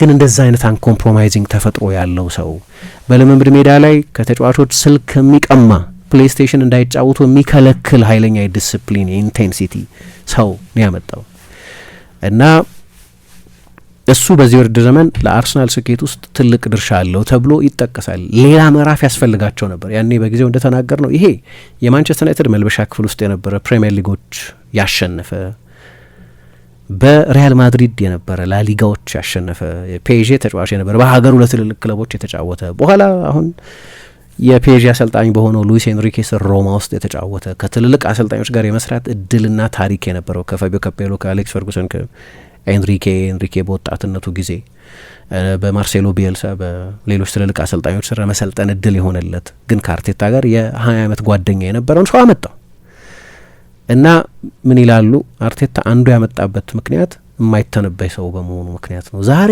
ተጫዋች ጆቪያል ይሆናል፣ ተጫዋች ይሆናል፣ ከተጫዋቾቹ ጋር ይቀልዳል። በሚቀጥለው ቀን ደግሞ በጥፊ ሊማታ ይችላል። ኃይለኛ የማይገመት ነው። ይሄ የሚሆንበት ምክንያት ተጫዋቾቹ ሊሆን የሚችለው ነገር አንቲሲፔት እንዳያደርጉ እንዳይጠብቁ፣ ሁልጊዜም ምንም አይነት ጠባይ ሊያሳይ እንደሚችል እንዲጠብቁ ነው። ግን ዋና ኃላፊነቱ የነበረው ባለፈው የውድድር ዘመን ለአርሰናል ዋንጫ አለማሸነፍ ሁለት ዋና ምክንያቶች ነበሩ። የምር ዋንጫ ተፎካካሪ አለመሆኑ፣ ከሊቨርፑል በ10 ነጥብ አንሶ ለመጨረስ ዋና ሁለት ምክንያቶች ነበሩ። አንዱ ጉዳት፣ የአርሰናል የማጥቃት ተጫዋቾች በሙሉ አብዛኞቹ ተጫዋቾች ለግማሽ ሲዝን ግን በትንሹ ለ4 ወር ለ3 ወር ከሜዳ የራቁ ተጫዋቾች ነበሩት። ሁለተኛው ዲሲፕሊን ነው።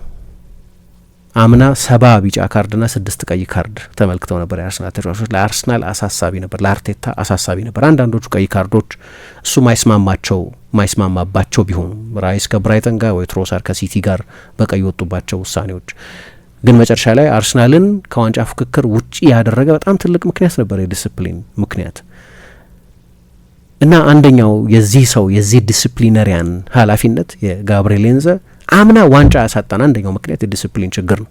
ስለዚህ እሱን ማረቅ አለብን እና በዚህ ውድድር ዘመን አርሰናል ውስጥ አንዱም ተጫዋች ሀቨርትዝ እድለኛ ነበር ከትላንት ወዲያ፣ ግን በጠቅላላው አንድም ተጫዋች በዚህ ውድድር ዘመን በአርሰናል በኩል ቀይ ካርድ ያየ ተጫዋች የለም። የአምናው አይነት የዲሲፕሊን ህጸጽ የለም። ስለዚህ በፌር ፕሌይ ቴብል አንደኛ ነው አነሳ የቢጫ ካርድ ያየ፣ ምንም ቀይ ካርድ ያላየ ብቸኛው ቡድን በመሆን የሰውየው ስራ ነው እና አንድም የፍጹም ቅጣት ምት አልተሰጠም አርሰናል ላይ በዚህ ውድድር ዘመን። ልክ እንደ አምናው አይነት የመከላከል ድክመት ወይም የዲሲፕሊን ድክመት አይታይም። ዋናው ምክንያት የሚባለው ለነዚህ ዲቴይሎች በሰጠው ትኩረት ምክንያት ጋብርኤል ኤንዘ ወደ አርሰናል መምጣቱ ነው ይላል። ከዛ ቪክቶር ዮኬሬስ መጣ። እኔ አንድ ዮኬሬስን የምተችበት በተደጋጋሚ አስተያየት የምሰጥበት አንድ ነጥብ ነበር። ይሄ ሰው ሰውነቱን የገነባበትን መንገድ ስታይ የሬስሊንግ የነጻ ትግል ተወዳዳሪ እንዲመስል ሆኖ ቢልድ የተደረገ ነው። ግን ያንን አይጠቀምበትም። ዱዌሎች አያሸንፍም። ከ30% በታች ነው የአንድ ለአንድ ፍልሚያዎችን የማሸነፍ ስኬቱ በመቶኛ እሱ ብቻ አይደለም የአየር ላይ ዱዌሎችን የማሸነፉ ሬት ደግሞ ከወሰዱ ከዚህም ያንሳል። ከፕሪሚየር ሊግ ቋጥኝ ከሚያክሉ የመሀል ተከላካዮች ጋር እሱ ቋጥኝ የሚያክል ሆኖ ግን አይጠቀምበትም ተክለ ቁመናውን፣ ሰውነቱን፣ ፊዚኩን እና ይሄ አንተ አሳይመንት ነው ተባለ። በቅርብ ጊዜ ሌላ ሰው ነው የምናየው ቪክቶር ዮኬሬስን በተመለከተ በተለይ ሰውነቱን መጠቀምን፣ አካላዊ ግዝፈቱን፣ ጡንቻውን፣ ጥንካሬውን መጠቀምን በተመለከተ ያንን ያደረገው ከጋብርኤል ሄንዘ ጋር በሰራው የአንድ ለአንድ ልምምድ ምክንያት ነው። በግልጽ ነው ጎሎች ያስቆጠረ ነው። በጣም ጠቃሚ ጎሎች በቀደም ስናነሳ እንደነበረው ከ21 ጎሎች 14ቱን ከውድድር ዘመኑ አጋማሽ ወዲህ ነው ያስቆጠረው። ስለዚህ ጠቅላላ የጎል ሪከርዱም በጣም ተሻሽሏል። ግን ከሁሉ በላይ ጠቅላላ ጨዋታውም ተሻሽሏል። ትልቁ ትችት የነበረው ቪክቶር ዮኬሬስን በተመለከተ ጠቅላላ ጨዋታው ለምሳሌ ከሀቨርትዝ ጋር የሚወዳደር አይ ቲንክ ከሀቨርትዝ ጋር የሚወዳደር አይሆንም። ሌላ አይነት ባህሪ ያለው ተጫዋች ነው ሀቨርትዝ። ያነሰ የበለጠ ሳይሆን ሌላ አይነት ፕሮፋይል ያለው ተጫዋች ነው። ግን ለእንደዚህ አይነት ዝርዝር ጉዳዮች በሚሰጠው ትኩረት ምክንያት ነው ያ የሆነው እና አንደኛው ይሄኛው ነው። ግን ሌሎች ብዙ ዝርዝሮች አሉ። አርቴታ ቅድም እንዳነሳሁት በታክቲክ ይሁን በሞቲቬሽን ይሁን በዝውውር ይሁን በምልመላ ይሁን ተጫዋቾች ለዝውውር በማነጋገር ይሁን የሚጠቀሙባቸው ለየት ያሉ ሜቶዶች፣ መጨረሻ ላይ አርሰናልን ሻምፒዮን ያደረጉ ስልቶች አሉ። ደግሞ እነሱን ተመልሰን እናንሳቸው።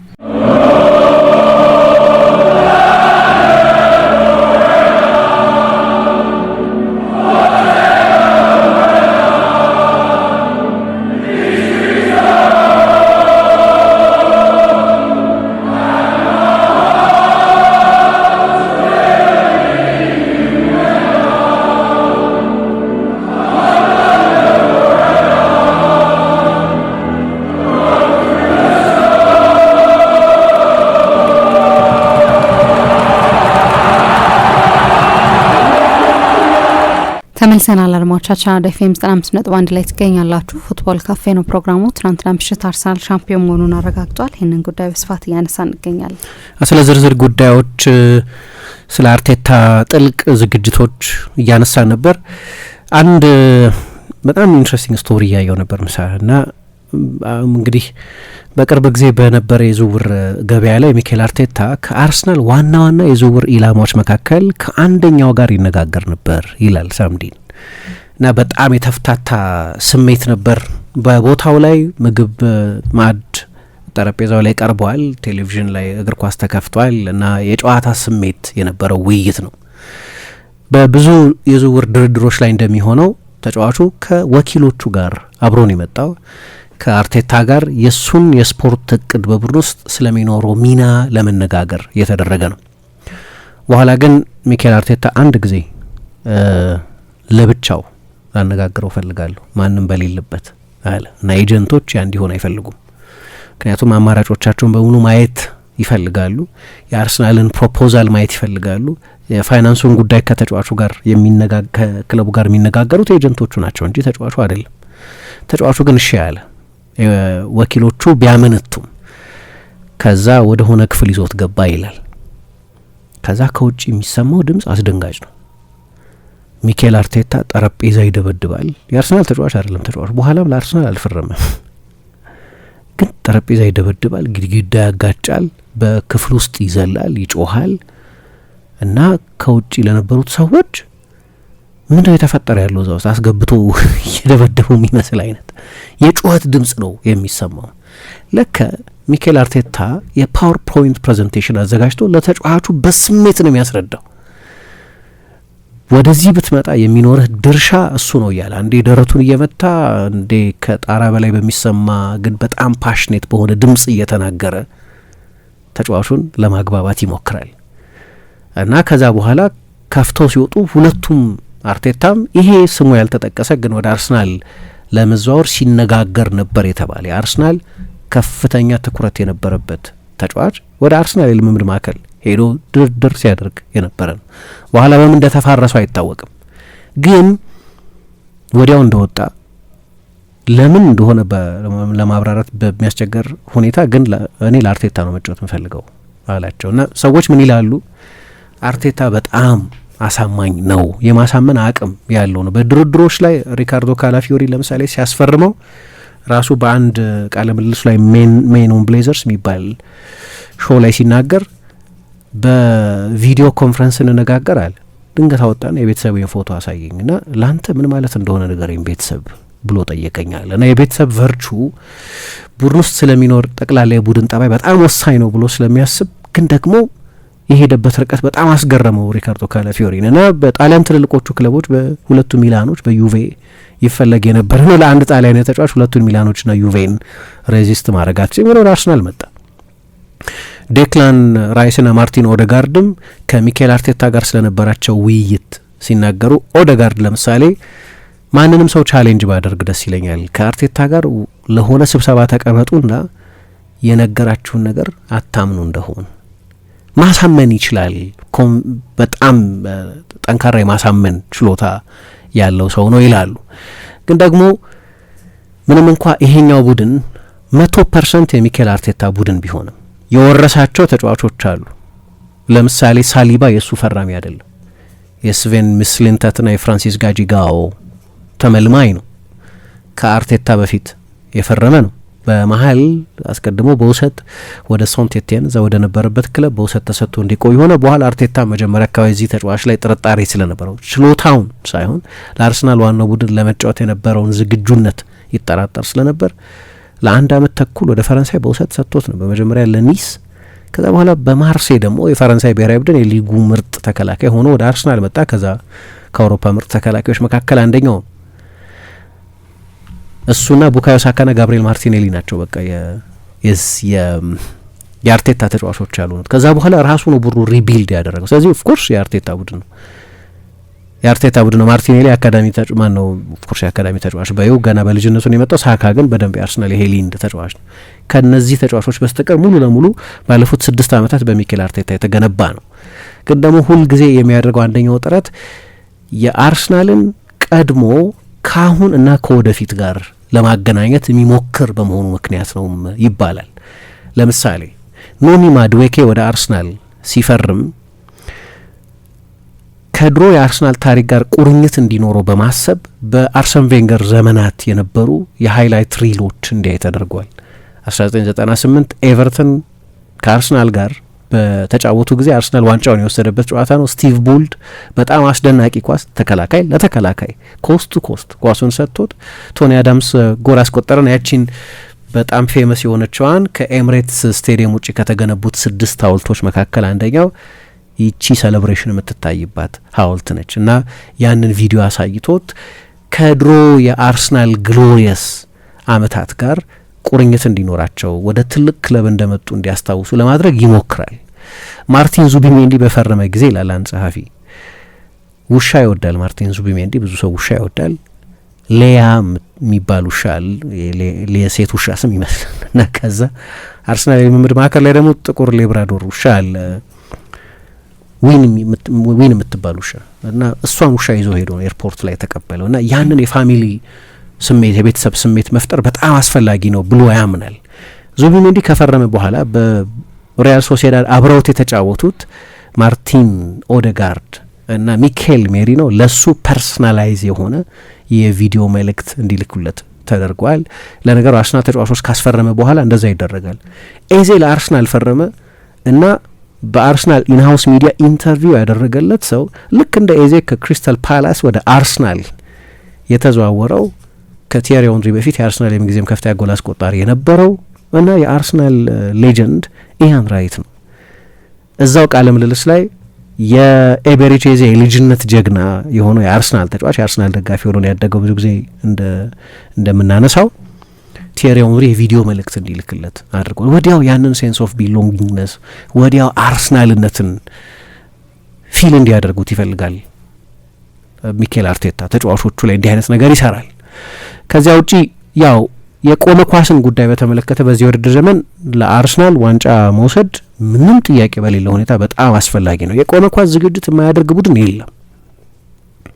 የጨዋታው አንደኛው ባህሪ ነው። በተለይ ደግሞ ባለፉት 3-4 ዓመታት የቆመ ኳስ ፕሮሚነንስ ለምሳሌ 2018 የዓለም ዋንጫ በተደረገበት ጊዜ የእንግሊዝ ብሔራዊ ቡድን ብዙ ይደነቅ የነበረው አንድ ጊዜም ስለ ቆመ ኳስ ፕሮግራም በሰራን ጊዜ እንዳነሳሁት የጋሬት ሳውዝጌት ቡድን ራሱ ሳውዝጌት ወደ አሜሪካ ሄዶ ሌሎች ቦል ጌምስ አጥንቶ ኤንኤፍኤልን፣ ባስኬትቦልን ምንን አጥንቶ የእንግሊዝ ብሔራዊ ቡድን ቦቢ ሮብሰን የ1990 የዓለም ዋንጫ በኋላ ከ28 ዓመት በኋላ ለዓለም ዋንጫ ሴሚፋይናል ሲደርስ በቆመ ኳስ ነው ሴሚፋይናል የደረሰው። የቆመ ኳስ አስፈላጊነት ወትሮም የሚታወቅ ነው። ትልልቅ የዓለም ዋንጫ ፍጻሜዎች፣ ትልልቅ የቻምፒየንስ ሊግ ፍጻሜዎች በቆሙ ኳሶች ተወስነዋል። ብዙ የምናስታውሳቸው ጨዋታዎች ግን የትልቅ ቡድኖች መታወቂያ አልነበረም። በጠቅላላው በቴክኒካዊ ግብአታቸው ውስኖች የሚባሉ ቡድኖች የቆመ ኳስ ላይ በለጠ ያተኩሩ ነበር። ስቶክ ሲቲ ውስጥ የነበሩት ቶኒ ፑሊስ ብዙ ይደነቁ የነበሩት ለዚህ ነው። ወይም የቦልተን አሰልጣኝ የነበሩት ሳም አላርዳይስ ብዙ ይደነቁ የነበሩት ለዚህ ነው። ትልልቆቹ ቡድኖች ጨዋታዎችን ለማሸነፍ የሚያስችል በቂ ሌላ አማራጭ አለን ብለው ስለሚያስቡ ዝግጅት ቢያደርጉም ልክ እንደዚህ አይነት ፎረንሲክ ዝግጅት አያደርጉም። ሚኬል አርቴታ ግን በጠቅላላው የእግር ኳስን ያካሄድ አዝማሚያ አይቶታል። በብሬንፎርድ የተሸነፈበትን ሁኔታ አይቶታል። በሌሎች የፕሪሚየር ሊግ ቡድኖች እሱ ተጫዋች በነበረበት ጊዜ ቅድም ባልኳቸው የአላርዳይስም የቶኒ ፖሊስም ቡድኖች አርሰናል በእጅፎሪዎች ሪካርዶ ፉለር ጎል ሲያስቆጥር ወይ ስቶክ ሲቲ በሮሪ ዴላፕ ወራ አርሰናል ላይ ጎሎች ሲያስቆጥር አይቷል። አርሰናል በጣም አጭር ቡድን ነበር ያን ጊዜ፣ ፊዚካሊ ዶሚኔት ይደረግ ነበር። ከዚያ ጊዜ ጀምሮ እሱ እንዲያውም ለ10 ዓመት ነው ኪሪየስ የንኩት ይላል። ከዛ በላይም ይመስለኛል። ምክንያቱም ለኤቨርተን የተጫወተው ዴቪድ ሞይስ ለቆሙ ኳሶች የሚሰጡት ግምት በጣም ከፍተኛ ነው። ግን የሆነ ጊዜ የትንንሾቹ ቡድኖች መሆኑ ብቻ በቃ። ለምሳሌ ኒኮላ ጆቨ ከአርሰናል በፊት የሲቲ ሰው ነበር፣ የማንቸስተር ሲቲ የኮችንግ ስታፍ አባል ነበር እና በፕሪሚየር ሊግ በመጀመሪያው ሲዝን ማንቸስተር ሲቲን ባስቆጠራቸው የቆሙ ኳሶች ጎሎች ብዛትም በተቆጠሩበት የቆሙ ኳሶች ማነስም አንደኛ አድርጎት ነበር።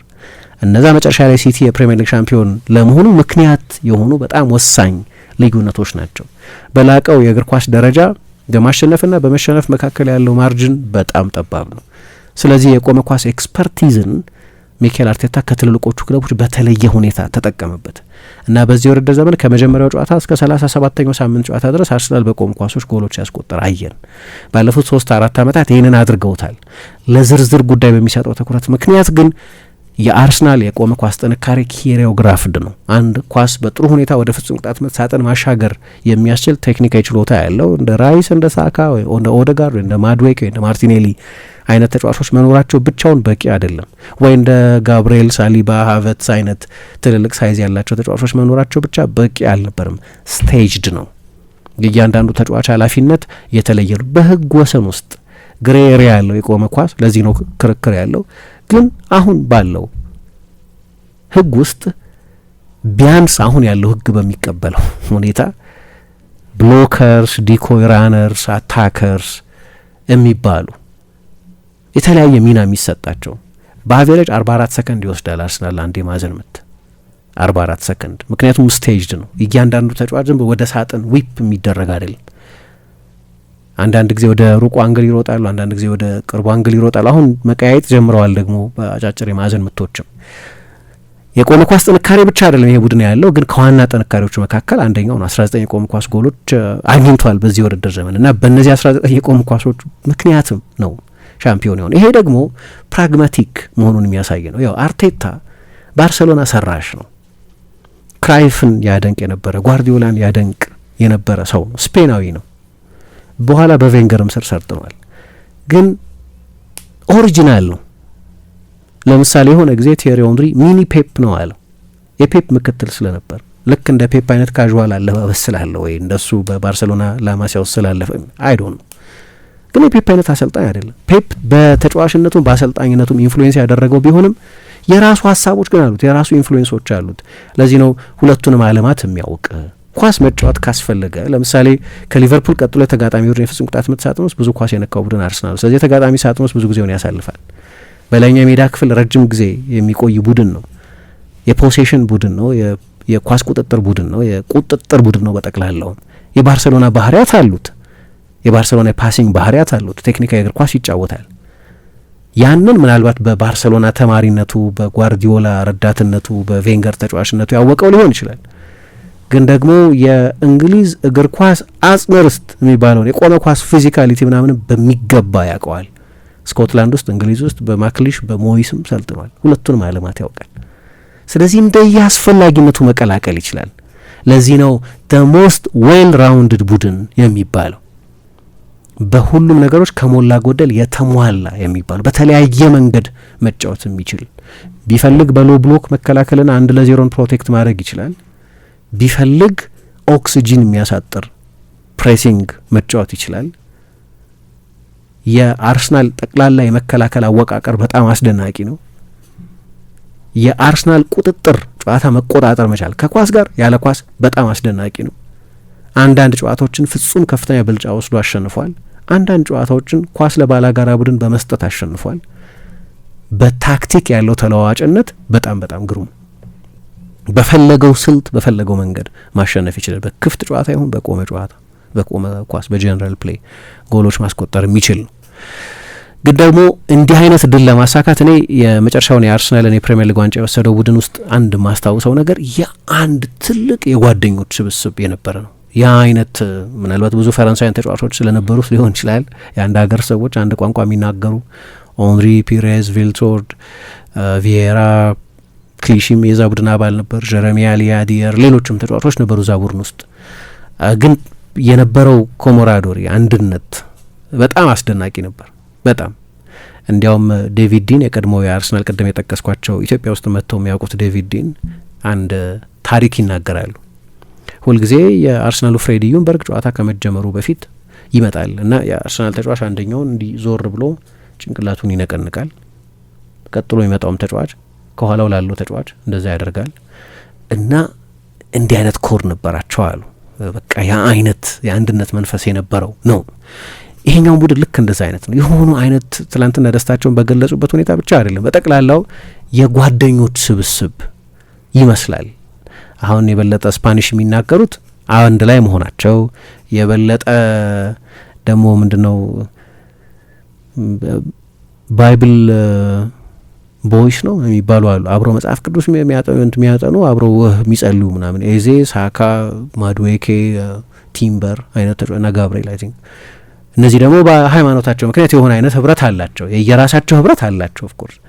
ግን ማንም ተጫዋች የራሱ ለብቻው ከሆኑ ብራዚሎቹ ከብራዚሎቹ ጋር ጋብርኤል ሶስቱ ጋብርኤሎች አንድ ላይ ብቻ የሚሆኑበት ምናምን ጠረጴዛ የለም። ተቀላቅለው ነው የሚቀመጡ። ተቀላቅለው እንዲቀመጡ ያደርጋል። ሁሉም ጓደኞች እንዲሆኑ ስለሚፈልግ የኦል ኦር ናቲንግ ዶክሜንተሪ ላይ እንዳየ ነው እነዛን በኋላ በብዙ ጨረታ የተሸጡ ራሱ የሳላቸው ስዕሎችን ስለ ልብ ህመሙ የተረከባቸው ከሞት አፋፍ እንዴት እንደተረፈ በዛ እድሜ በስፔን ታሪክ የመጀመሪያውን ኦፕን ሃርት ሰርጀሪ ያደረገ ሰው መሆኑን የተረከበት ያንን ለሞቲቬሽን የተጠቀመበት ወይ አርሰናልን ካሜራማን አምጥቶ እሱን ንግግር እንዲያደርግ ማድረግን ሊሆን ይችላል። ወይ በአንዳንድ አጋጣሚዎች ጠረጴዛ እየደበደበ ወይ በዛው መልበሻ ክፍል ውስጥ ያለ ፍሪጂ የመታ ዱዌል መሸነፍ እንደማይወድ የተናገረባቸው ወይ መብራት ይዞ ላይት በልብ ይዞ ያስረዳባቸው ወይ ብዙ ያደረጋቸው ያየናቸው ነገሮች ነው። ሊያውም አርሰናል ያን የዋንጫ ተፎካካሪ ባልነበረበት ጊዜ ነው። ከዚያ በኋላ የሰማናቸው እሱ ደግሞ የተጠቀመባቸው ብዙ ቴክኒኮች አሉ፣ የሞቲቬሽን ቴክኒኮች። ለምሳሌ ትኩረቴን ከሚስቡት መካከል አንደኛው አርሰናል 140 ዓመቱ ነው። 100 ዓመት የሆነ የወይራ ዛፍ አለ ልምምድ ማዕከሉ ላይ ሚኬል አርቴታ ራሱ አስመጥቶ ያስተከሉ እና ለምን ሜታፎር ይጠቀምበታል እሱን ያንን የወይራ ዛፍ 100 ዓመት ያቆየው ፍሬው አይደለም። ፍሬውንማ ሰዎች ለ100 ዓመት ቀጥፈውታል። ፍሬው ያፈራል በየወቅቱ እና የወይራ ፍሬ ሰዎች ይለቅማሉ። ስለዚህ 100 ዓመት ያቆየው ፍሬው አይደለም። 100 ዓመት ያንን ዛፍ ለክፍለ ዘመን የክለቡን የእድሜ እኩሌታ እንዲቆይ ያደረገው ስሩ ነው። 100 ዓመት የቆየው ስሩ ነው። ስለዚህ መሰረት ትክክል ከሆነ ቡድኑ የተገነባበት ፋውንዴሽን ትክክል ከሆነ ሁሌ ፍሬ የሚያፈራ እንሆናለን ማለት ነው የሚል ሜታፎር ለመጠቀም ለምሳሌ 100 ዓመት የሆነ ኦሊቭ ኦይል የኦሊቭ ትሪ ትልቅ የወይራ ዛፍ አለ። እንዲህ አይነት ለየት ያሉ የሞቲቬሽን ቴክኒኮች ይጠቀማል። ያ የውሻው ታሪክ የሚታወቅ ነው። ተጫዋቾች ሁሉ ይፋለማሉ ውሻዋን ይዘው ዊን የምትባለውን ውሻ ይዘው ለመሄድ ወይ የቬንገር ኮቶችን በኮሪደሮች ላይ ያደርጋል። የአርሰናል ተነል ውስጥ ትልቅ የቬንገር ኮት አለ ወይም ጥቅስ አለ እሳቸው የተናገሩት። እሱንም ተጫዋቾች በወጡ በገቡ ቁጥር እንዲያዩ ለማድረግ ይሞክራል። የደጋፊውን ድጋፍ እንደወረደ እንዲያገኙ ከመልበሻ ክፍሉ ወደ ኤምሬትስ ሜዳው ወደ ተርፉ የሚያስወጣ ኮሪደር ነበር። ኮሪደሩን አስገፍፎታል። ለምሳሌ የለም በቀጥታ ወደ አትሞስፌሩ ተጫዋቾቹ እንዲመጡ ይፈልጋል። በቀጥታ ከደጋፊው ጋር ኢንጌጅ እንዲያደርጉ ይፈልጋል። ወይ አብራሪ ተኳሽ ጀቶች እንዴት ኮሚኒኬት የጀት አብራሪዎች እንዴት ኮሚኒኬት እንደሚያደርጉ ለማወቅ የነሱን የኮሚኒኬሽን ስልት አጥንቷል እና ስኬታማ ለመሆን ያልፈለቀለው ድንጋይ ያላደረገው ጥረት ያልተጠቀመው ቴክኒክ የለም እና የዲቴይል ስኬት ነው የምንለው ለዚህ ነው። ግን ሌሎችም የሚጠቀሱ ምክንያቶች አሉ።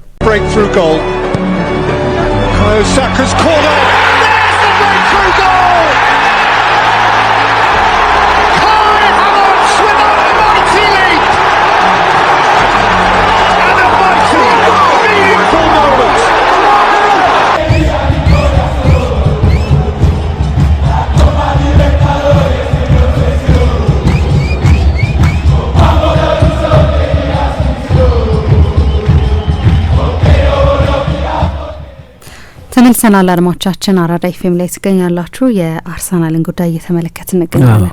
ልክ ነው። የአርሰናልን ትላንት ሻምፒዮን መሆን ከታወቀ በኋላ ማንቸስተር ሲቲ ከቦርንመዝ ጋር ያደረገውን ጨዋታ ሳያሸንፍ ከቀረ በኋላ ነው እንግዲህ አርሰናል ሻምፒዮን መሆኑ የታወቀው። የተጫዋቾቹ ሴሌብሬሽን በሶሻል ሚዲያ ብዙ ትኩረት አግኝቷል። ግን አንድ የአሰልጣኝ ጥበብ የሚመስለኝ ቡድኑ ኮላፕስ ሊያደርግ በተቃረበበት ጊዜ ሪከቨር እንዲያደርግ ማድረግ መቻል ነው።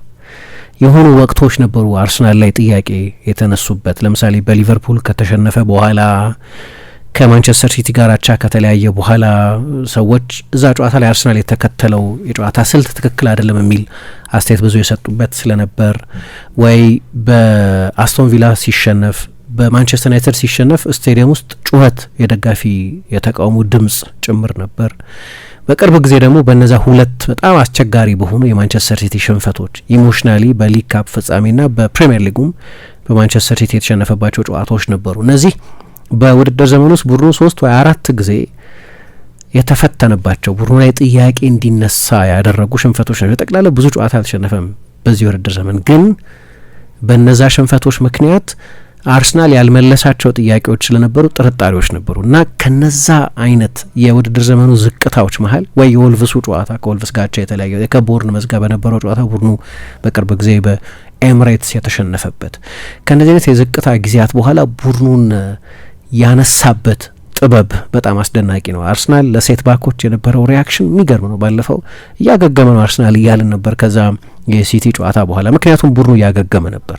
የውድድር ዘመኑ መጀመሪያ አካባቢ የነበረውን በመከላከል ጥብቅ መሆን፣ ለተጋጣሚ ቡድን የጎል እድል ወይ ትልልቅ የጎል እድሎች የማይሰጥ ቡድን መሆን፣ በቆመ ኳስ ወይ በአንድ ጎል ማርጅን የሚያሸንፍ ግን የጎሉን ፍሬም እንዳታይ የሚከለክል በጣም የተዋጣለት መከላከል ማየት ጀምረን ነበር። ግን በተለይ በነዛ አስቸጋሪ ጊዜያት በተለይ በፕሬሸርድ ሞመንቶች አርሰናል ከራሱም ጋር ነው ይጫወት የነበረው። እኔ ከዚህም በላይ በሆነ ማርጅን የፕሪሚየር ሊጉ ሻምፒዮን መሆን ነበረበት እላለሁ። ምክንያቱም የሆኑ አጋጣሚዎች ነበሩ ማስፋት ይችልባቸው የነበሩ ጨዋታዎች። ቅድም እንዳልኩት ያ የወልቭስ ጨዋታ ወይም የኖቲንገም ፎረስት ጨዋታ አሉ አይደለም፣ እነዛ ጨዋታዎችን ወይም የቦርንመዝ ጨዋታ አርሰናል እንዲያሸንፋቸው መተጠብቂያቸው ጨዋታዎች አሉ። ወልቭስን እንዲያሸንፍ ትጠብቂያለሽ፣ ወይ ኖቲንገም ፎረስትን እንዲያሸንፍ ትጠብቂያለሽ፣ ወይ ቦርንመዝን እንዲያሸንፍ ትጠብቂያለሽ። በሜዳው ማርጅኑን ሰፋ ማድረግ የሚችልባቸው እድሎች ነበሩት። ይሄኛው የማንቸስተር ሲቲ ቡድን በጣም ጥሩ ቡድን ቢሆንም ጓርዲዮላ ከዚህ የተሻሉ ቡድን ሰርቶ አይተን እናውቃለን። ሽግግር ላይ ያለ ቡድን ነው ይሄኛው የማንቸስተር ሲቲ ቡድን። የውድድር ዘመኑ መጨረሻ ላይ ይዞት የሚጨርሰው የነጥብ ብዛት ከቀደሙት አመታት ጋር የምታወዳድሩ ከሆነ በጣም ዝቅተኛ ነው። አስቶን ቪላን አሸንፎም የውድድር ዘመኑን ቢያጠናቅቅ ከዚህ የበለጠ ማርጅን መፍጠን የሚችልባቸው እድሎች ነበሩ። ግን ሁል ጊዜ ያለ ሰልፍ ዳውታል። ለዛ ነው እኮ በቀደም ጨዋታው ካለቀ በኋላ አልመለጥም እንጂ ይሄስ የሚመልጥ ነው አለ ፕሬሸሩን። ምክንያቱም በርንሌን ማሸነፍ ያን ያህል ፕሬሸር መሆን የለበትም። ግን ያንን የ20 አመት ፍርሃት ነው ኤክሰርሳይዝ የሚያደርገው የሚያስወጣው ከክለብ ውስጥ ለ20 አመት የቆየን ጥርጣሬ ነው የሚያስወጣው። ግን በዚህ ውድድር ዘመን ለአርሰናል ሌላ መጠቀስ ያለበት የሚመስለኝ የቡድን ስፋት ጉዳይ ነው። እኔ ምን እላለሁ መሰለሽ፣ አርቴታ ወደ አርሰናል ሲመጣ የሰራቸውን ቡድኖች አይተናል። መጀመሪያ አካባቢ ወይ ሊጫወቱ የሚሞክሩበትን መንገድ ውጤታማ ለመምሰል ጊዜ ፈጅቶ ሊሆን ይችላል። ግን ሊሰራ የሚሞክረውን ቡድን በተመለከተ ወዲያ ምልክቶች ነበሩ ከመጀመሪያው ጨዋታ ጀምሮ። የመስመር ተከላካዮቹን የሚጠቀምበት ልክ ጓርዲዮላ እንደሚያደርገው ኢንቨርት እንዲያደርጉ ማድረግ፣ የብዙ ፓስ፣ የከፍተኛ ፖሴሽን፣ የከፍተኛ ቴክኒካል አጫወት ያለው ቡድን ለመገንባት ሞክሮ ነው። የመጀመሪያዎቹ ዓመታት ላይ እነዛን ማየት ይቻል ነበር።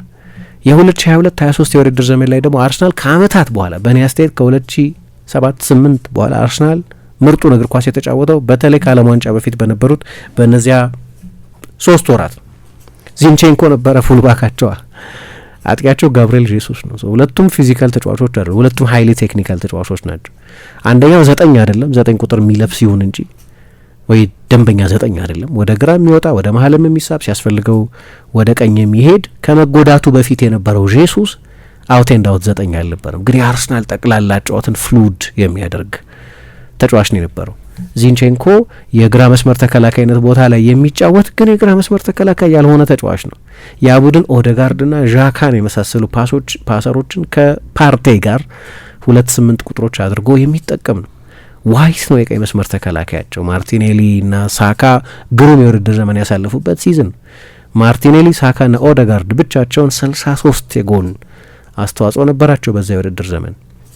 ከዛ በውድድር ዘመኑ በጣም ቁልፍ በሆኑ በአንዳንድ ጨዋታዎች ላይ ፊዚካሊ ኦቨር ፓወር ተደረገ እና አሁን ጡንቻ ያስፈልገኛል አለ፣ ፊዚካሊቲ ያስፈልገኛል አለ። ስለዚህ ራይስን አመጣ፣ ሀቨትስን አመጣ፣ ቲምበርን አመጣ፣ ሜሪኖን አመጣ፣ ካላፊዮሪን አመጣ፣ ወይ ሌሎች ተጫዋቾችን ጨመረ። ከዛ በኋላ ላይ ያ ኤነርጂ ይጎለኛል ከሆኑ ሽንፈቶች በኋላ ምንድነው ከዚህ ሲዝን የምማረው የሚል አይነት ሰው ይመስላል። ለዛ ነው ያለማቋረጥ ሲሻሻል ያየ ነው ባለፉት ዓመታት።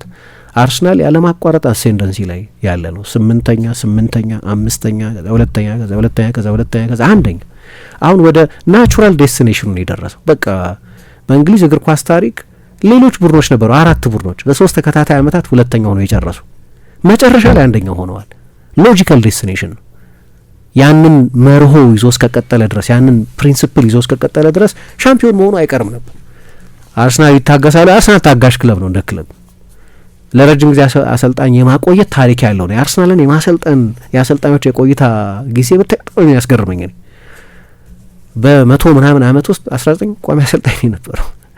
በ20 ዓመት ውስጥ 19 አሰልጣኞች የቀየሩ ክለቦች እናውቃለን።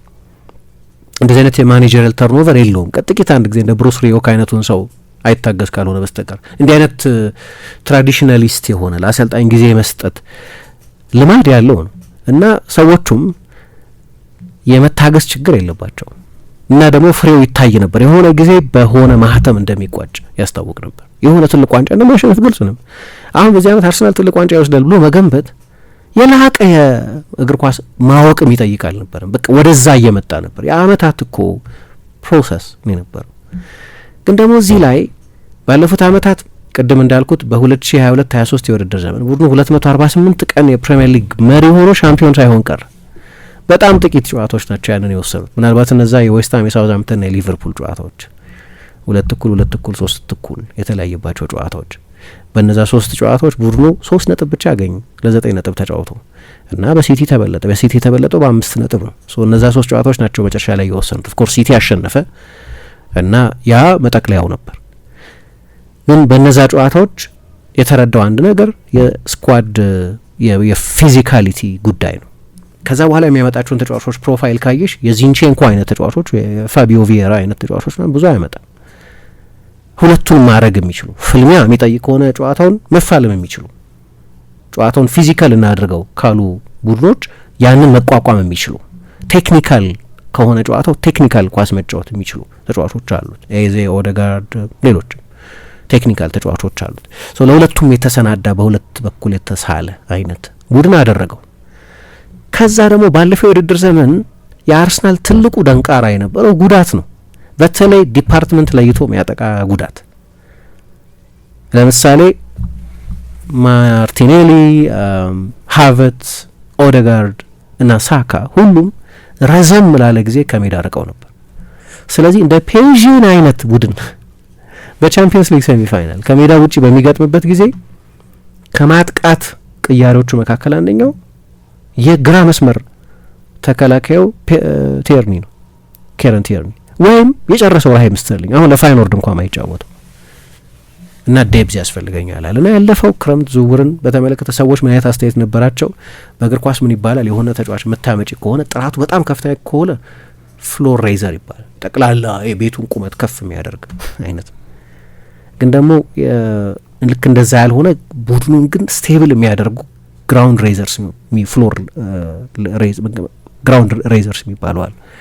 አሁን የመጡትን ተጫዋቾች መንካዮች ሁሉም ጥሩ ተጫዋቾች ናቸው፣ ግን ሬከርድ ሰባሪ ዝውውሮች አይደሉም። ሁሉ የስኳድ ተጫዋቾች ናቸው። እንዳለፈው አይነት በሆነ ተጫዋች ጉድለት ምክንያት ለምሳሌ መጥፎ አልተጫወተም በእነዚያ የሁለቱ የሪያል ማድሪድ ጨዋታዎችና በሁለቱም የፔዥ ጨዋታዎች፣ ግን ጋብርኤል ባልነበረበት ጊዜ ኪቪዎር ነው የነበረው።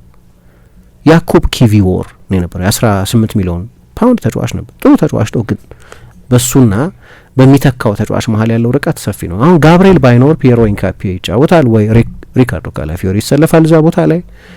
አሁን ያነሳሁት አይነት ድራማ የጥራት ልዩነት የለም። ኦደጋርድ ባይኖር ኤዜ ነው የሚሰለፈው። ቲምበር ባይኖር ዋይት ነው የሚጫወተው። ካላፊዮሪ ባይኖር ኢንካፒዬ ነው የሚጫወተው። ሀቨትስ ባይኖር ዮኬሬስ ነው የሚጫወተው።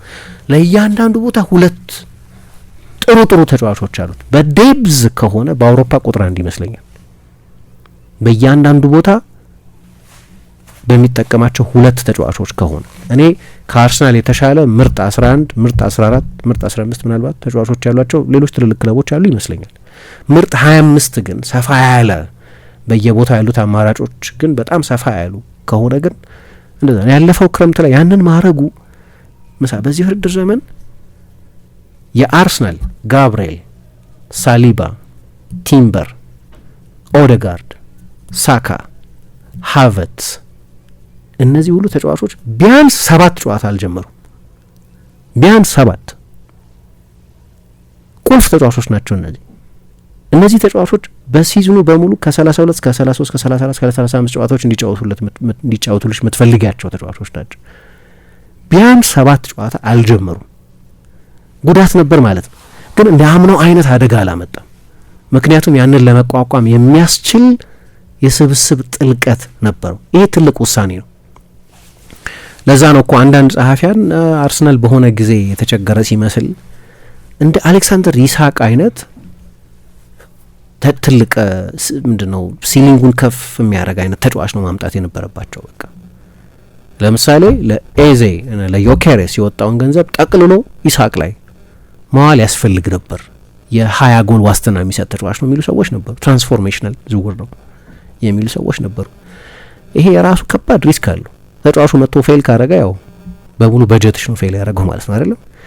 ግን የበለጠ 7-8 ተጫዋቾች አምጥቶ በእያንዳንዱ ቦታ ለቦታ ኮምፒት የሚያደርጉ ግን ጥራት ያላቸው ተጫዋቾች ኢንተርናሽናል ተጫዋቾች ነው ያመጣው እና የአምናው አይነት ችግር የለም። ደግሞ በባህሪያቸው በጣም ጥሩ የሆኑ ናቸው። ለአርሰናል በጣም ወሳኝ ነገር ነው የባህሪ ጉዳይ። ለብዙ ትልልቅ ክለቦች በጣም ወሳኝ ነገር ነው። ግን በተጫዋቾቹ መካከል ጓደኝነት አለ ስል ነበር። አንድ ቦታ ምናየው የአርሰናል የፊዚካል ፐርፎርማንስ አሰልጣኝ አለ ሳም ዊልሰን የሚባል እና ባለፈው ክረምት ሳሊባና ጋብርኤል ማጋሌሽ በስፔን ነው አብረው ጊዜ ያሳለፉት ከውድድር ዘመን መጠናቀቅ በኋላ። ሁለቱ ተጫዋቾች ሜዳ ውስጥም አብረው ነው የሚጫወቱት። ስለዚህ ከሜዳ ውጭ ያለ ጓደኝነት ሜዳ ውስጥ ላለ ጥምረትም ያግዛል። ግን ሰውየው ራሱ እዛ ሄዶ ነው ፊዚካሊ ሲያዘጋጃቸው የነበረ። የአርሰናል ፕሪሲዝን ከመጀመሩ በፊት ያላቸውን ፕሮፌሽናል መጠማት የሚያሳይ ነው። ኬር ያደርጋሉ። ኦደጋርድና ሃቨርትዝ በጣም የቅርብ ጓደኞች ናቸው። አንደኛው ሚዜ ነው መሰለኝ። የቅርብ ጓደኞች ናቸው በጣም እና ቅድም እንዳነሳሁት አይነት ጥሩ ጓደኝነት አይነት ሳካ ማድዌኬ ለቦታው ይፎካከር እንደሆነ አላቅም። ሲመጣ በሳካ ደረጃ ያለ ተጫዋች አይደለም፣ ግን አርቴታ ጠይቆት ነበር። አብሮ አደግ ናቸው። እረ ጥሩ ዝውውር ነው፣ በጣም ጥሩ ተጫዋች ነው፣ ይምጣ ብሎ ኢንዶርስ አድርጎታል ይላሉ። እና እንዲህ አይነት መንፈስ አለ። ሲጫወትም ታያለሽ። ለነገሩ የአርሰናል አጫዋት ውስጥ አስቸጋሪ ጊዜም ቢሆን በጣም ጥሩ ካራክተሮች ያሉት እንደሆነ ይታያል። ለዝርዝር ጉዳይ የሚሰጠውን ትኩረት ቅድም ሳነሳ ለምሳሌ በቅርብ ጊዜ አሉ ከብሬንፎርድ ጋር ከመጫወታቸው በፊት አንድ የአርሰናል ከ21 ዓመት በታች ቡድን አሰልጣኝ የነበረ ሰው ወደ ብሬንፎርድ ሄደ በዛ ሰሞን በሌላ ሹመት እና የአርሰናል ከ21 ዓመት በታች ቡድን በአርሰናል ዋናው ቡድን አቅራቢያ ልምምድ እንዲያደርግ አልፈለገም አርቴታ ምክንያቱም ሾልኮ ለዛ ሰው መረጃ ይሰጥብኛል። አሁን በስፓይ ጌት አይደለም ሳውዛምፕተን እኮ ታገደ ጭራሽ ከፕሌይኦፍ ፋይናል ውጪ ሆነ እና የቡድኑን ታክቲካዊ ሚስጥር ግን አሳልፎ ላለመስጠት ለምሳሌ ጋዜጠኞች ፎቶግራፍ በሚያነሱበት ጊዜ ከጉዳት ተመለሰ የሚባልን ተጫዋች ፎቶግራፍ እንዲያነሱ አይፈቅድም ይል ሚስጥር ማድረግ ይፈልጋል። የተጋጣሚ ቡድን አሰልጣኝ ኤዜ የሚጫወት ከሆነና ኦዴጋርድ የሚጫወት ከሆነ ሁለቱ ተጫዋቾች አንድ አይነት ተጫዋቾች አይደሉም እና ዝግጅቱን እርግጠኛ እንዳይሆን ለማድረግ ገስ እያደረገ እንዲቆይ ለማድረግ ይሞክራል እና ለየት ሰፊ ስኳድ አለው። በእርግጥ በዚህ ወርድ ዘመንም ከቶተናም ቀጥሎ ብዙ የተጎዳው የአርሰናል ስብስብ ነው። በጉዳት ሬከርድ ካየሽ ከቶተናም ቀጥሎ ብዙ የተጎዱት ግን እንዳምኑ አይነት ችግር አልተፈጠረም። እንዳምኑ አይነት ችግር ያልተፈጠረው ቅድም ባልኩት ዴብዝን መሰረት ያደረገ የዝውውር አላማው ምክንያት ነው። አሁን ለምሳሌ ሰሞኑን ሞስኬራ የቀይ መስመር ተከላካይ ነው የጫወተው። የቀይ መስመር ተከላካይ አይደለም ግን ሳሊባ ባልነበረበት ጊዜ ከጋብርኤል ጋር ጋብርኤል ባልነበረበት ጊዜ ከሳሊባ ጋር እየተጣመረ በጣም ጥሩ ፐርፎርማንሶች ነበሩት። በተለይ በ10 ምናምን ሚሊዮን ብቻ ለተገዛ ተጫዋች ሲመጣ ግን ሊጀምር አይደለም የመጣው ለዴብዝ ነው የመጣው። ስለዚህ አምና ከነበሩት አማራጮች የተሻለ አማራጭ ነበር እና በጣም በቂ ዴብዝ ያለው በትክክለኛው ጊዜም እነዚህን ተጫዋቾች ከሞላ ጎደል ተጠቅሟል። በመላው አውሮፓ የአርሰናልን ያህል ከቤንች ከተነሱ ተጫዋቾች ብዙ ጎሎች ያገኘ ክለብ የለም። 39 ጎሎች አግኝቷል። 24 ጎሎች አስቆጥረዋል። 15 የመጨረሻ ኳሶች ያቀብለዋል። ለሱ ደግሞ ስታርተርስ ኤንድ ፊኒሸርስ ነው የሚላቸው ከቤንች የሚነሱ ተጫዋቾች በመሆናቸው። አሰልጣኙን በተመለከተ ጥቂት ነገሮች ለማንሳት ሚኬል አርቴታን በተመለከተ የቡድኑን በሱ ኢሜጅ የሰራ ሰው ነው። ቅድም ስለ አርሰናል፣ ስለ ፋይናንስ፣ ባለፉት ዓመታት ስለወሰኗቸው ውሳኔዎች አነሳ ነበር። ግን እንደ አሰልጣኝ ግን የራሱ ሰው ነው፣ የራሱ አይነት አስተሳሰብ ያለው ሰው ነው ሚል አስተሳሰብ አለኝ። እንደዛ አይነት ካራክተር ነው። የሆነ ሰው ተጽዕኖ ለብቻው ያደረበት አይነት ሰው አይደለም። ፕሮሰስ ብሎ ነበር መጀመሪያ። ፕሮሰሱ ጊዜ ይወስድ ነበር። ፕሮሰሱ የተሾፈበት ሰዎች ብዙ አስተያየት የሰጡበት ወቅት ነበር። ግን ሚኬል አርቴታ የራሱ ሰው ነው ስል ግራምንም አይደለም፣ የቀድሞውን የአርሰናል አሰልጣኝ ጓርዲዮላንም አይደለም፣ ሞይስንም አይደለም፣ ቬንገርንም አይደለም፣ ማክሊሽንም አይደለም፣ ሉዊ ፈርናንዴዝንም አይደለም፣ ቫንሃልንም አይደለም። ግን ከሁሉም አንዳንድ ኮንሰፕቶች ወስዷል። ወይ ጓርዲዮላንም አይደለም፣ የሆነ ኮንሰፕት ወስዷል እና ከዛ ሁሉ የተዋጣለት የተጣመረ ሚክስ ያለው ነው። ትችቶቹ ይገቡኛል። ይሄኛው የአርሰናል ቡድን እንደ ቬንገር ቡድን ለምሳሌ ስፔክታክል ያለው ውብ እግር ኳስ የሚጫወት ቡድን አይደለም፣ ለማንም ሰው ግልጽ ነው። ግን ይሄኛው የአርሰናል ቡድን ባይ ኤኒ ሚንስ ነሰሰሪ ዋንጫ እንዲያሸንፍ የሚፈለግ ነው። ጥሩ እግር ኳስ ተጫወትሽ ማለት ሁልጊዜ አድናቂዎች ታገኛለች ማለት አይደለም። አርሰናል በጣም ጥሩ የተጫወተባቸው ወቅቶች ነበሩ ያለ ዋንጫ። እኔ እንደማስታውሰው ተቾቹ ይበዙ ነበር ያንን ቡድን በተመለከተ። ውብ እግር ኳስ ነው የሚጫወተው እና ለውብ እግር ኳስ ያለው ኮሚትመንትም አስደናቂ ነው። በዛ ምክንያት ብቻ ስኬታማ ነው ብሎ ያደነቀ ሰው አላስታውስም። ሰውየው ኬር ያደረጉ ነበር። ህይወትን የሚያጥማት ሁሉንም ነገር ወደ አርት ፎርም ለመቀየር የሚደረግ ጥረት ነው። እንደዛ ካልሆነማ ጣም የሌላት ትሆናለች የሚል እምነት ስለነበራቸው ከተከላከሉ በኋላ እኮ ይቅርታ ጠይቀው ያውቃሉ። ማንቸስተር ዩናይትድን በኤፍኤ ካፕ 2005 ፋይናል ላይ ተከላክለው የን ስሌማን አድኗቸው ብረት ብዙ መልሶ ማንቸስተር ዩናይትድን በኋላ በመለያ ምት ታሸነፉና ቲየሪ ኦንሪ ስለሌለ ነው ዛሬ ቤርካምፕን በ4-5-1 ብቸኛው አጥቂ አድርጎ መጠቀም ለሱም ለኛም ፌር አልነበረም። ግን ይቅርታ አይደገምም የሚሉ አይነት መከላከልን እንደው ነፍስያቸው ማትቀበል አይነት ሰውዬ ነበሩ አርሰን ቬንገር። ይሄ ሁልጊዜ አድናቂ ያገኝ ነበር ማለት አይደለም። እኔ እንዲያውም በትችት እንደሳቸው የተተቸ ሰው አላውቅም። አንዱ የሚተቹበት ምክንያት ይሄ ለስታይል የነበራቸው ኮሚትመንት ነው እና ሁልጊዜ አድናቂዎች ያስገኝ ነበር ማለት አይደለም። በተለይ ዋንጫ ካላሸነፍሽ ጓርዲዮላ በሚጫወትበት ስልት ዋንጫ የምታሸነፊ ዓለም ሁሉ ኮፒ ያደርግሻል። ዋንጫ ካላሸነፍሽ ግን ጥሩ እግር ኳስ ነው፣ ወድጄዋለሁ፣ ጨዋታውን አልከሰርኩበትም፣ አዝናኝ ነበር፣ ግን ኮፒ አላረገውም። የስኬት ዋስትና አይደለም። የስኬት ዋስትና ቤኒቴዝ፣ ሞሪኞ፣ ካፔሎ ኤፊሽንት የሆነ እግር ኳስ የሚጫወቱ ፊዚካል የሆነ እግር ኳስ የሚጫወቱ ናቸው። እነሱ የዓለም ቤስት አሰልጣኞች እየተባሉ ይደነቁ ነበር። በዛ ጊዜ ዋንጫዎች እያሸነፉ ስለነበር ስታይል ሁሌ ያሸልማል ማለት አይደለም። ግን ደግሞ ይሄኛው የአርሰናል ቡድንስ የምር ስለ ስታይል መጨነቅ አለበት ወይ? 22 ዓመት ዋንጫ ሳይወስድ የቆየ ቡድን ስለሆነ ከዛ በኋላ አሁን በስታይል ማሸነፍ ትያለሽ። በሚቀጥሉት ዓመታት ምናልባት እንደዛ ሊሆን ይችላል፣ ሲሙ ይቀየራል። አሁን ግን ባያምር እንኳን አጫወቱ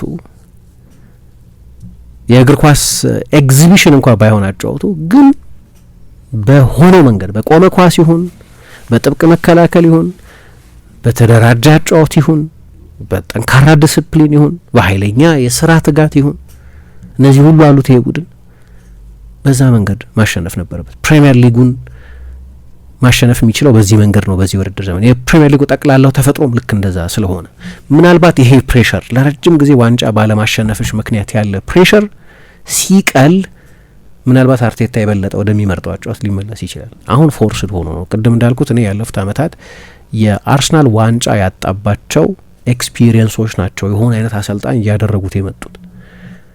ቅድም ማነሳው አንዳንዱ በቡድን ስብስብ ጥልቀት፣ አንዳንዱ በፊዚካሊቲ፣ አንዳንዱ ይህንን በመሳሰሉት ነገሮች ስለሆነ እና የራሱ ሰው ነው፣ ራሱን የቻለ ኦሪጂናል አይነት ሰው ነው። በፖዚሽናል አጫወት ይጫወታል ኦፍኮርስ በዌጎ ደ ፖሴሲዮን የሚሉት በተለይ በቫንሃል ኢንፍሉዌንስ የተደረገ ይመስለኝ ነበር በመጀመሪያዎቹ ዓመታት። ቫንሃል ከክራይፍ የሚለዩት ክራይፍ ለኢንዲቪጁዋል ኢምፕሮቫይዜሽን በሚሰጠው ከፍተኛ ትኩረት ምክንያት ነው። ስለዚህ ላውድሩፕ፣ ሮማሪዮ ወይ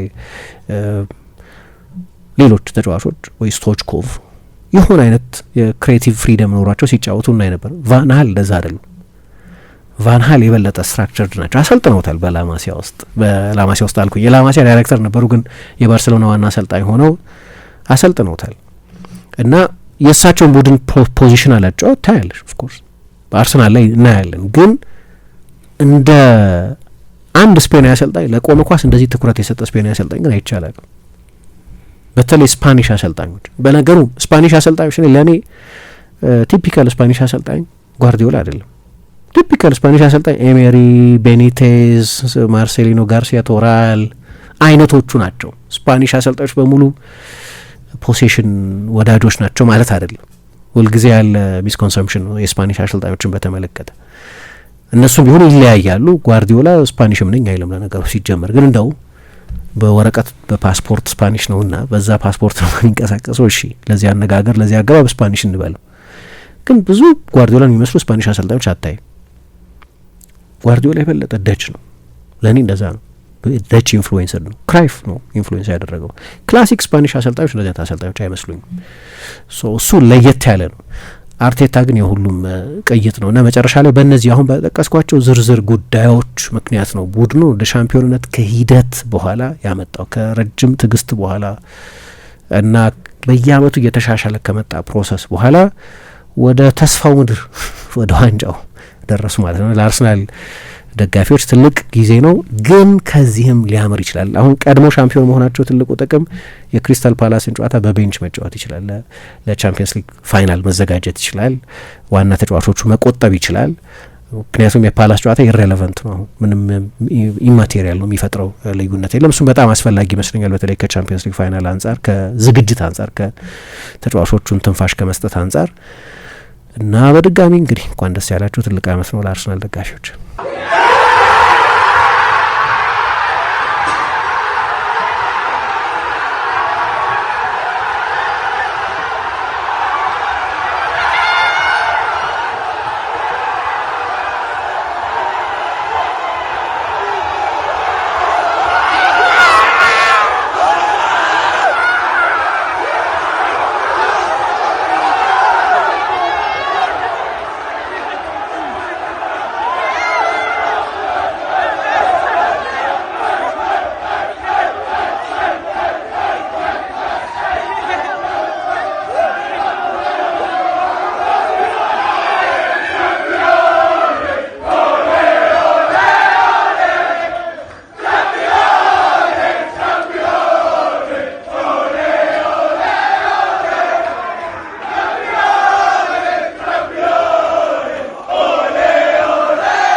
እንዴት ነህ ጓደኛዬ?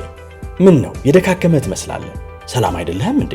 ምን እባክህ ዛሬ ግብር ለመክፈል ገቢዎች ሄጄ ስንት ሰዓት ተሰልፌ ተራ ሳይደርሰኝ ለነገ ተብሎ ይሄው ተመልሼ መጣሁ። ይሄማ ቀላል ነው፣ መፍትሄው እኮ ተገኝቷል። ምን አይነት መፍትሄ? ይሄውልህ ብርሃን ባንክ ብርሃን ኢታክስ የተሰኘ አገልግሎት ጀምሯል። ይህ አገልግሎት ከገቢዎች ሚኒስቴር ጋር በመተባበር የሚሰጥ አገልግሎት ስለሆነ የግብርህን የገቢዎች ሰነድ ቁጥር በመያዝ ከዚያ የብርሃን ባንክ ደንበኛ ከሆንክ ከፈለግ በሞባይል ባንክ አገልግሎት አሊያም በብርሃን ኢንተርኔት ባንክ አገልግሎት ግብርህን መክፈል ትችላለህ። የባንኩ ደንበኛ ካልሆንክ ደግሞ ወደ ቀረበ የብርሃን ባንክ ቅርንጫፍ ሄደህ ግብርህን መክፈል ነው። ዋው ይሄማ ትልቅ የምስራች ነው። ቀኔን ነው ያበራኸው። አዎ በብርሃን ባንክ ኢታክስ የግብር ክፍያ አገልግሎት ከረጃጅም ሰልፍ ድነው በፈለጉት ሰዓት በማንኛውም ቦታ ሆነው ግብርዎን መክፈል ይችላሉ።